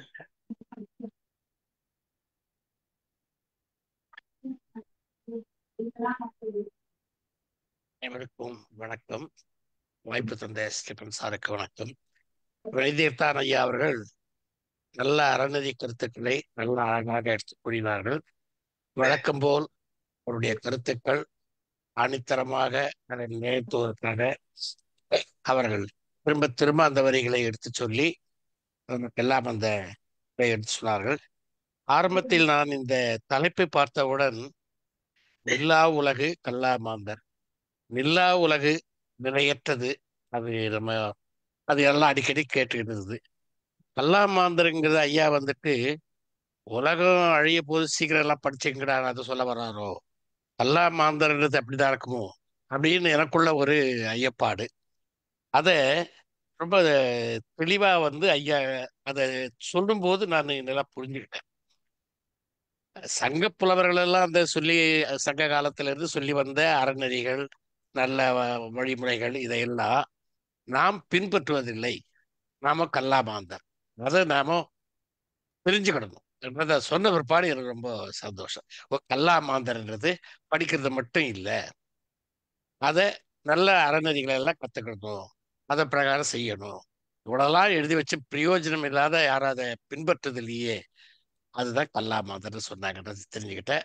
அது அந்த ஒரு விளக்கத்துக்காக ஐயா அவர்கள் சங்க காலத்துல இருந்து ஒவ்வொன்றா எடுத்து சொன்னாங்க. நில்லாதவற்றை நிலையென எண்ணும் அந்த வாழ்க்கை அது சரியில்லை அப்படின்றத தொல்காப்பியர்ல இருந்து ஒவ்வொருத்தரா அவர் சொல்லிட்டு வந்தாங்க. நாலடியார்ல சொன்ன அந்த அறுசுவை உண்டி என்ன சாப்பிட்டு எது பண்ணாலும் இது உலகம் நிலையில்லாத உலகம் அப்படின்னு. அடுத்து புத்தரை பத்தி அவர் சொல்லும்போது நிறைய கருத்துக்களை சொன்னாங்க. நில்லா உலகு குறித்து அவர்கள் நினைவுகள் மாறுகின்றன, உணர்வுகள் மாறுகின்றன. பிறக்கிறான், வளர்கிறான், சிதைவுறுகிறான், உச்சத்தை அடைந்து இறுதியில் வெளியேறுகிறது. இதுதான் உலக வாழ்க்கை. அந்த வாழ்க்கையே அதை அதுக்கு முன்னாடி செய்யக்கூடிய அறக்காரியங்கள்லாம் செய்யணும்னு புத்தர் சொல்லித்தார். புத்தரை நிறைய தடவை மேற்கோள் காட்டி மீண்டும் சொன்னார்கள், புத்தரை பற்றி இன்னும் கூட கொஞ்சம் படிக்க வேண்டியிருக்குது, தெரிஞ்சுக்க வேண்டியிருக்குது. அது உண்மையிலேயே அவருடைய புத்தருடைய கருத்துக்கள் எக்காலத்துக்கும் பொருந்தக்கூடிய ஒரு கருத்து. அவரு சொன்ன மாதிரி பிறப்பு இறப்பு இதெல்லாம் ஒரு நிலையில்லாத ஒரு இதுவானது. அதனால நீங்க அறக்காரியங்களை செய்யுங்கன்னு சொன்னாங்க. அடுத்தது அப்பரடிகள் சொன்னதுல சாதனால யார் அறிவார் அப்படின்னு சொன்னாங்க. அது உண்மை. நம்ம எப்ப சாவ போறோம் நமக்கு யாருக்குமே தெரிய போறது இல்லை. அது இல்லை. அதனால அது நம்ம உயிரோடு இருக்கும்போது எதனா செய்ய நினைக்கிறது நாளைக்கும் ஒத்தி வைக்காத. Today is hours, tomorrow is not hours. அதனால நாம என்ன நினைக்கிறோமோ அதை இப்பவே செய்துடணும் அப்படின்றத அந்த கருத்துக்கள் எடுத்து சொன்னது ரொம்ப சிறப்பு. திருவள்ளுவருடைய எடுத்து சொல்லும் போது ஒல்லும் வகையான தொடங்குற அந்த பாடல்ல பொன்றுங்கால் பொன்றா துணை அந்த குரல் முடிகிறதுல அவரும் அதை சொன்னாங்க. அடுத்த அருணகிரிநாதரை பத்தி சொன்னாங்க. பெருஞ்சித்தனார் பாடல்ல குமணன் அந்த தலையை வெட்டி கொடுக்குற அந்த ஒரு இதுகள்லாம் எல்லாம் அறநெறிகள் செய்தாரு அப்படின்னு அவங்க எடுத்து சொன்னது ரொம்ப சிறப்பாக இருந்தது. அடுத்து அழகப்பர் சொன்னது ரொம்ப சிறப்பு. எல்லாரும் ஒவ்வொருத்தரும் தனக்கு பிறகு தம் வாசிகளுக்கு உறவினர்களுக்கு அப்படின்றதுதான் இது பண்ண. சில பேர் என்ன பண்ணாங்க, கோயில்களுக்கு தான தர்மம் அப்படி இப்படின்னு போயிட்டோம். ஆனா அழகப்பர் செய்தது அது என்றும் நிலைநிற்கக்கூடிய அருமையான காரியங்களை, நவகாரியங்களை அவர் செய்தாரு. அடுத்து இறுதியாக அவர்கள் வாழ்வில் என்னன்னா 3 விதமா எடுத்து சொன்னாங்க. கொடுத்து வாழ்தல், நம்பி வாழ்தல். அடுத்தது சொல்லும்போது பாரதிதாசனுடைய அந்த குடும்ப விளக்கு சொல்லி அந்த முதியோர் காதல் அவங்க இருக்கும்போதே அவங்களுடைய வாழ்க்கையை நல்லபடியா வாழ்ந்து நல்லதாகணும் அப்படின்றத எடுத்து சொல்லி, அதனால இந்த உலகம் மாறுது, உலகம் இல்லாம போகுது. அதுக்கு முன்னாடி நாம நிலையானதை அவங்க சொன்ன நல்ல கருத்துக்கள் எல்லாம் பத்தி அறநெறியோடு வாழ்க்கை வாழணும் ஒரு நல்ல சிறப்பான கருத்துக்களை எடுத்து சொன்னார்கள். மிக்க நன்றி. அது இந்த நேரத்தில் ஒரு நல்ல அறிவுரையாக அனைவருக்கும் பயன்படுத்தி வாய்ப்பு தந்த ஸ்டீபன் சாருக்கு நன்றி பாராட்டி விடைபெறுகிறேன். நன்றி, வணக்கம். சிறப்பான தொகுப்புரை. நன்றி. நன்றி சார், நன்றி. ஆரம்பி சார் வாங்க. அனைவருக்கும் வணக்கம். குறிப்பாக வினயதீர்த்தன் சாருக்கு மிக்க நன்றி. ரொம்ப உங்களுக்கே உரித்தான பாணியில அருமையா சொன்னீங்க. அந்த சொல்ற விதம், எடுத்து சொன்ன விதம், தெளிவு ரொம்ப ரொம்ப ரொம்ப அற்புதம். கேட்டுக்கிட்டே இருக்கலாங்க போல. அப்படியே எல்லாமே யாக்கை நிலையாமையை பத்தி எல்லாரும் எடுத்து சொல்லிக்கிட்டு தான் இருக்கிறோம். எல்லா தொல்காப்பியத்திலிருந்து இது வரைக்கும் எல்லாமே ஆனால் நம்ம எவ்வளவு தூரம் நம்ம புரிஞ்சிருக்கிறோங்கிறது இன்னும் புலப்படாத ஒன்றா தான் தொடர்ந்துக்கிட்டே இருக்குது. இந்த நிலையில்லாத வாழ்க்கையில நம்ம நிலைப்படுத்தணும்னா ஈதல் இசைவிட வாழ்தல், அதுதான் சிறந்த வழி. ஆமா, அது நமக்கு எப்ப இல்லாத போது நம்ம எங்க ஈதல் கொடுக்க முடியாது. முதல்ல நாம முதல்ல தேர்த்திக்கிட்டு நம்ம ஒரு நிலைக்கு வந்ததுக்கு அப்புறம் நாம உதவணும்னு ஒரு எண்ணம் மனசுல வந்தாரு, உதவணும்னு எண்ணம் வந்தாலே அங்கவே நாம நிலைக்கு வந்துடுறோம். ஒரு நிலைக்கு வந்துடுறோங்கிறது சிறப்பு. ரொம்ப அற்புதமா சொன்னீங்க. இது படிச்சுக்கிட்டு அதான் நிறைய மக்கள் நிறைய நம்ம அமுதாமா கூட சொன்னார், அறம் செய்ய விரும்பு. ஆரம்பத்தில் சொன்னார், அவைய ஆரம்பத்திலிருந்து சொன்ன விஷயங்கள் அத்தனையும் ரொம்ப பொறுமையா, இன்னும் அப்படியே நல்ல செவியில இடிக்கிற மாதிரி, நல்லா உரைக்கிற மாதிரி நல்ல அருமையான கருத்துக்களை சொன்னீங்க. இது போல நிறைய கருத்துக்களை சொல்லணும், நாங்களும் கேட்கணும். இந்த மாதிரி ஒரு நல்ல கருத்துக்களை வந்து நினைவூட்டியாவது தான் நம்ம வந்து செயல்பட முடியும். நம்மளால முன்னால் வர முடியும். நம்மளும் வந்து இந்த உலகத்தில் நிலைச்சிருக்கணும்னா அதுக்கு வந்து ஒரே வழி கொடுத்தல் தான். நம்ம இன்னொருத்தருக்கு கொடுத்துத்தான் நம்ம சந்தோஷத்தை பெற முடியுங்கிறத வந்து நல்ல ஆணித்தரமா சொன்னீங்க. ரொம்ப நன்றி சார், ரொம்ப நன்றி. வாய்ப்பு கொடுத்த ஸ்டீபன் சார் அவர்களுக்கும் நன்றி சார். வணக்கம், வாழ்த்துக்கள். நன்றி நன்றி சார். நன்றி சார். பிரச்சனை எதனா பேசுறீங்களா? வணக்கம் சார்.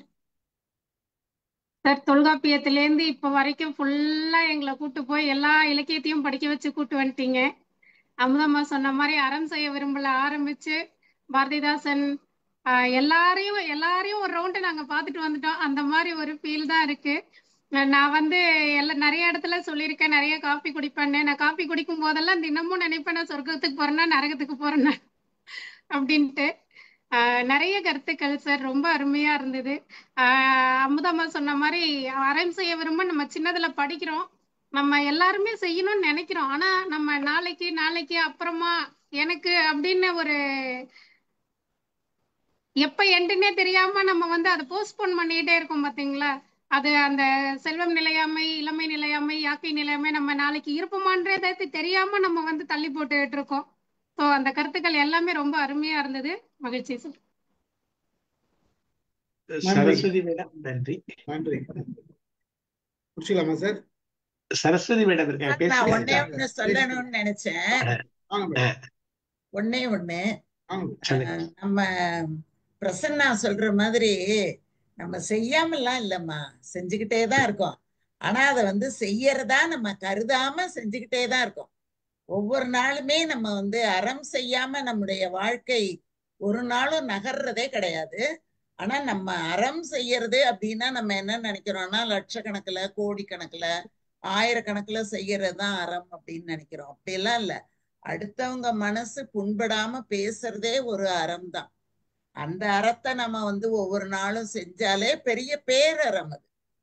அதனால அந்த இனிமையா பேசுறது, கடைசியா அததான் சொல்லுவாரு திருமூலர் சொல்லும்போது, எல்லாரும் இன்சொல் பேசுங்க, அதுவே பெரிய அறம் அப்படின்னு அவர் சொல்வாரு. அதனால நம்ம ஒவ்வொரு நாளுமே அறம் செய்து கொண்டுதான் இருக்கோம். செய்யலைன்னு நம்மளால சொல்லவே முடியாது. நம்ம வந்து யாருக்காவது ஒரு சாப்பாடு போடாம நம்ம நாள் போறதில்லை, யாருக்காவது ஏதாவது கொடுக்காம நம்முடைய நாள் போவதில்லை. அதனால அறம் செய்கிறோம், இன்னும் நிறைய செய்யணும். அதுதான் அதுல இருந்து நாம தெரிந்து கொள்வது. நிறைய கொடுக்கணும், கொடுத்துக்கிட்டு தான் இருக்கோம் அப்படிங்கிற நினைவு நமக்கு இருக்கணும். கொடுக்கலன்னு நம்ம நினைக்க கூடாது. அதுதான் நான் கருதுறேன். என்னங்க சார், சரிதானே? அருமை அருமை. ஸ்டீபன் சார் ஒன்னும் சொல்ல காணும். நீங்க சொல்லிட்ட பிறகு அது புலவரே சொல்லிட்ட பிறகு நாங்க என்ன சொல்ல முடியும்? ஏன் சார் ஆமேன்னு அப்படின்னு சரி சொல்லக்கூடாதா சார்? புலவர் சொன்னது அதுக்கப்புறம் என்ன இருக்கு? என்ன பொறுத்த வரைக்கும் சார் ஆமன்னு சொன்னா என்ன சார்? அதுதான் வேற மாதிரி சொன்னேன். ஓ, அதுதான் மேடம் நான் சொன்னதே, அதுதான் மேடம் நான் சொன்னதே அதுதான். சரி, மகிழ்ச்சி. அதாவது அப்படிதான் மேடம். எனக்கு ஒரு நல்ல ஒரு வாய்ப்பு, புத்தரை பத்தி கிட்டத்தட்ட 8 பக்கம் எழுதியிருக்கேன்.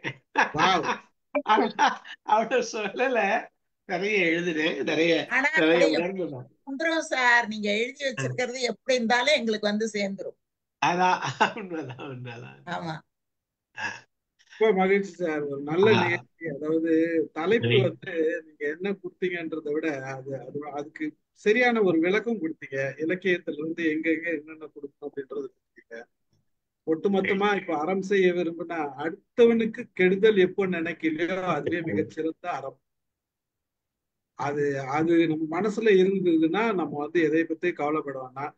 அது இருந்ததுனாவே நம்மளால முடிந்த அளவுக்கு நம்ம வந்து கொடுக்கணும். அதுதான் அடுத்தவனுக்கு நாம காயப்படுத்தாத இருந்தோம்னாவே நிறைய கொடுக்குறோம் அவங்களுக்கு.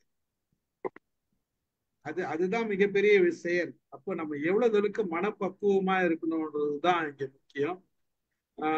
நில்லா உலகு அப்படின்றது உலகம் சுத்தித்தான் இருக்கு, அது இல்லை இங்க சார் சொல்ல வருது. நம்மளோட ஒவ்வொரு செயலும் மாறிக்கொண்டே இருக்கிறது. நாம ஒரு இடத்துல இருந்த மாதிரி இல்லை. அதனால வந்து நம்ம வந்து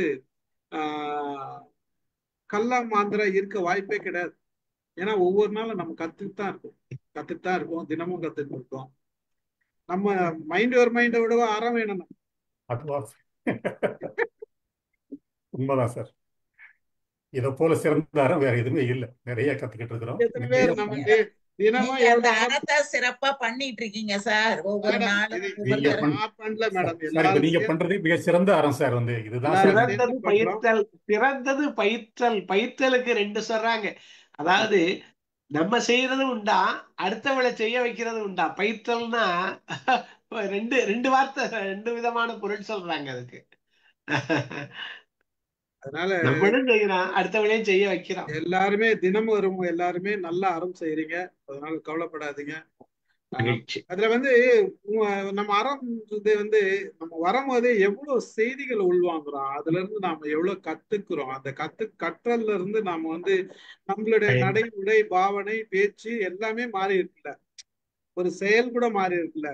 அது எவ்வளவு தூரம் மாறி இருக்கு. அந்த மாற்றம் நிகழ்றதே மிகப்பெரிய அறம் தானே.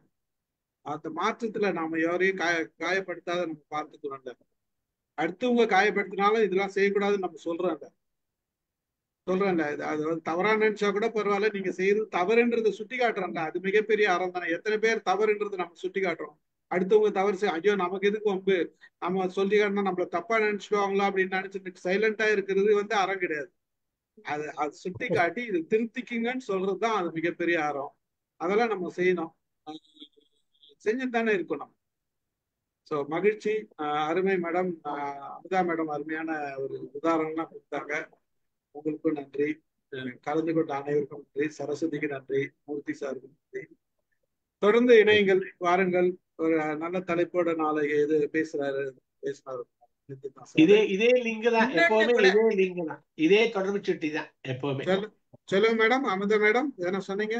ஒவ்வொரு முறையும் நம்ம கண்ணாடியில பார்க்கும்போது யாக்கை நிலையாமைய பார்த்துக்கிட்டே தானே சார் இருக்கேன். இதே உயரத்துலதான் நான் இருந்தேன் கல்லூரியில படிக்கும் போது. இன்னைக்கு இதே உயரத்துலதான் இருக்கேன். எவ்வளவோ மாற்றங்கள். ஒவ்வொரு நாளும் நம்ம மாறிக்கிட்டே இருக்கோம். அதுவே நம்ம கண்ணாடியே நமக்கு யாக்கை நிலையாமே சொல்லிக்கிட்டு இருக்கு. எத்தனை முறை கண்ணாடி பாக்குறோம், அத்தனை முறையும் அது சொல்லிக்கிட்டு தானே இருக்குது. இல்லைங்க சார்? இனிமேல் கண்ணாடி பார்க்க மாட்டாங்க மக்கள். ஆனா நான் பார்க்கும்போது நினைப்பேன் சார், நம்ம கண்ணாடி எல்லாம் பாக்குறாங்க மேடம். ஜூம்ல வந்துட்டாலே கண்ணாடி பாக்குற மாதிரி தானே. ஆமா, முந்தி எல்லாம் கண்ணாடி பாக்குறதுக்கு ரொம்ப பிடிக்கும் சார். ஒரு வயசுல ஒவ்வொரு தடவையும் இப்படி திரும்பி பார்ப்போம், அப்படி திரும்பி பார்ப்போம். பின்னால அழகா இருக்கான்னு பார்ப்போம், முன்னால அழகா இருக்கான்னு பார்ப்போம், சைட்ல பார்ப்போம். எத்தனை முறை கண்ணாடி பார்க்கும் போதெல்லாம் நம்ம ரசிச்சுக்கிட்டு இருந்தோம்.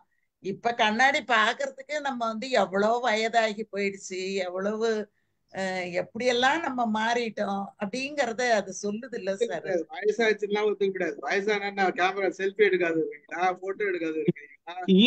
இயல்பை உணரத்தான் சொல்றாரு. இயல்பை உணர்ந்த வாங்க கேமரால வாங்கன்னா சார் நான் இன்னைக்கு ட்ரெஸ் பண்ணல சார், வரல சார் இருக்குன்னா அதெல்லாம் சொல்லித்தானே இருக்கிறோம். அப்போ நம்ம நம்மள அழகுபடுத்திக்கிறோம்ல. எந்த வயசானாலும் அது மெருகூறிட்டே அதுக்கு வயசுல பண்ணதை விட இப்ப அதிகமா பண்ணிட்டு இருக்காரு. வேற விஷயம் சார். அதிகமெல்லாம் ஒண்ணும் பண்ணல சார். போங்க சார். நீங்க சொல்ல வேணாம் மேடம், நீங்களோ நானும் சொல்ல வேணாம். மத்தவங்களுக்கு தெரியும் மேடம். பார்த்தா நம்ம என்ன பண்றோம்னு மற்றவர்களுக்கு பிரதிபலிக்கிறோம். அவன் எதுவுமே சொல்ல வேணாம். அவன் பண்ணலன்றது வேற விஷயம். ஆனா பண்றோமா இல்லையான்றது அடுத்தவர்கள் பார்க்கும்போது தெரியும். அதனால நான் பார்த்துட்டு தானே இருப்பேன் எல்லாரையும். உண்மைதான் சார். உண்மைதான் சார். உண்மையை மட்டும்தான் பேசுறாங்க. ஆமா, என்னையும் எல்லாரும் பார்த்துட்டு இருக்கீங்கல்ல. பாக்குறேன் சார், கட்டாயம் பாக்குறேன், நல்லாவே பாக்குறேன் சார். ரொம்ப மகிழ்ச்சி சார். அருமையான உரை சார், ஒரு நல்ல உரை. நிறைய மாப்பிள்ளை எல்லாம் வந்தாங்க, உங்க அண்ணன் தம்பிங்க எல்லாம் வந்தாங்க. ரொம்ப மகிழ்ச்சியா இருக்குது. சரஸ்வதிக்கு நன்றி, மூர்த்திக்கு நன்றி, பாண்டியனுக்கு நன்றி, முத்துமாலை மேடம் நன்றி. அனைவருக்கும் நிறைய பேர் எல்லாரும் புதிதாக கலந்துக்கிட்டாங்க. எனக்கு ரொம்ப மகிழ்ச்சி. நிகழ்ச்சியை நிறைவு செய்கிறேன். இதே காணொலி தினமும் வாங்க. இதே லாகின்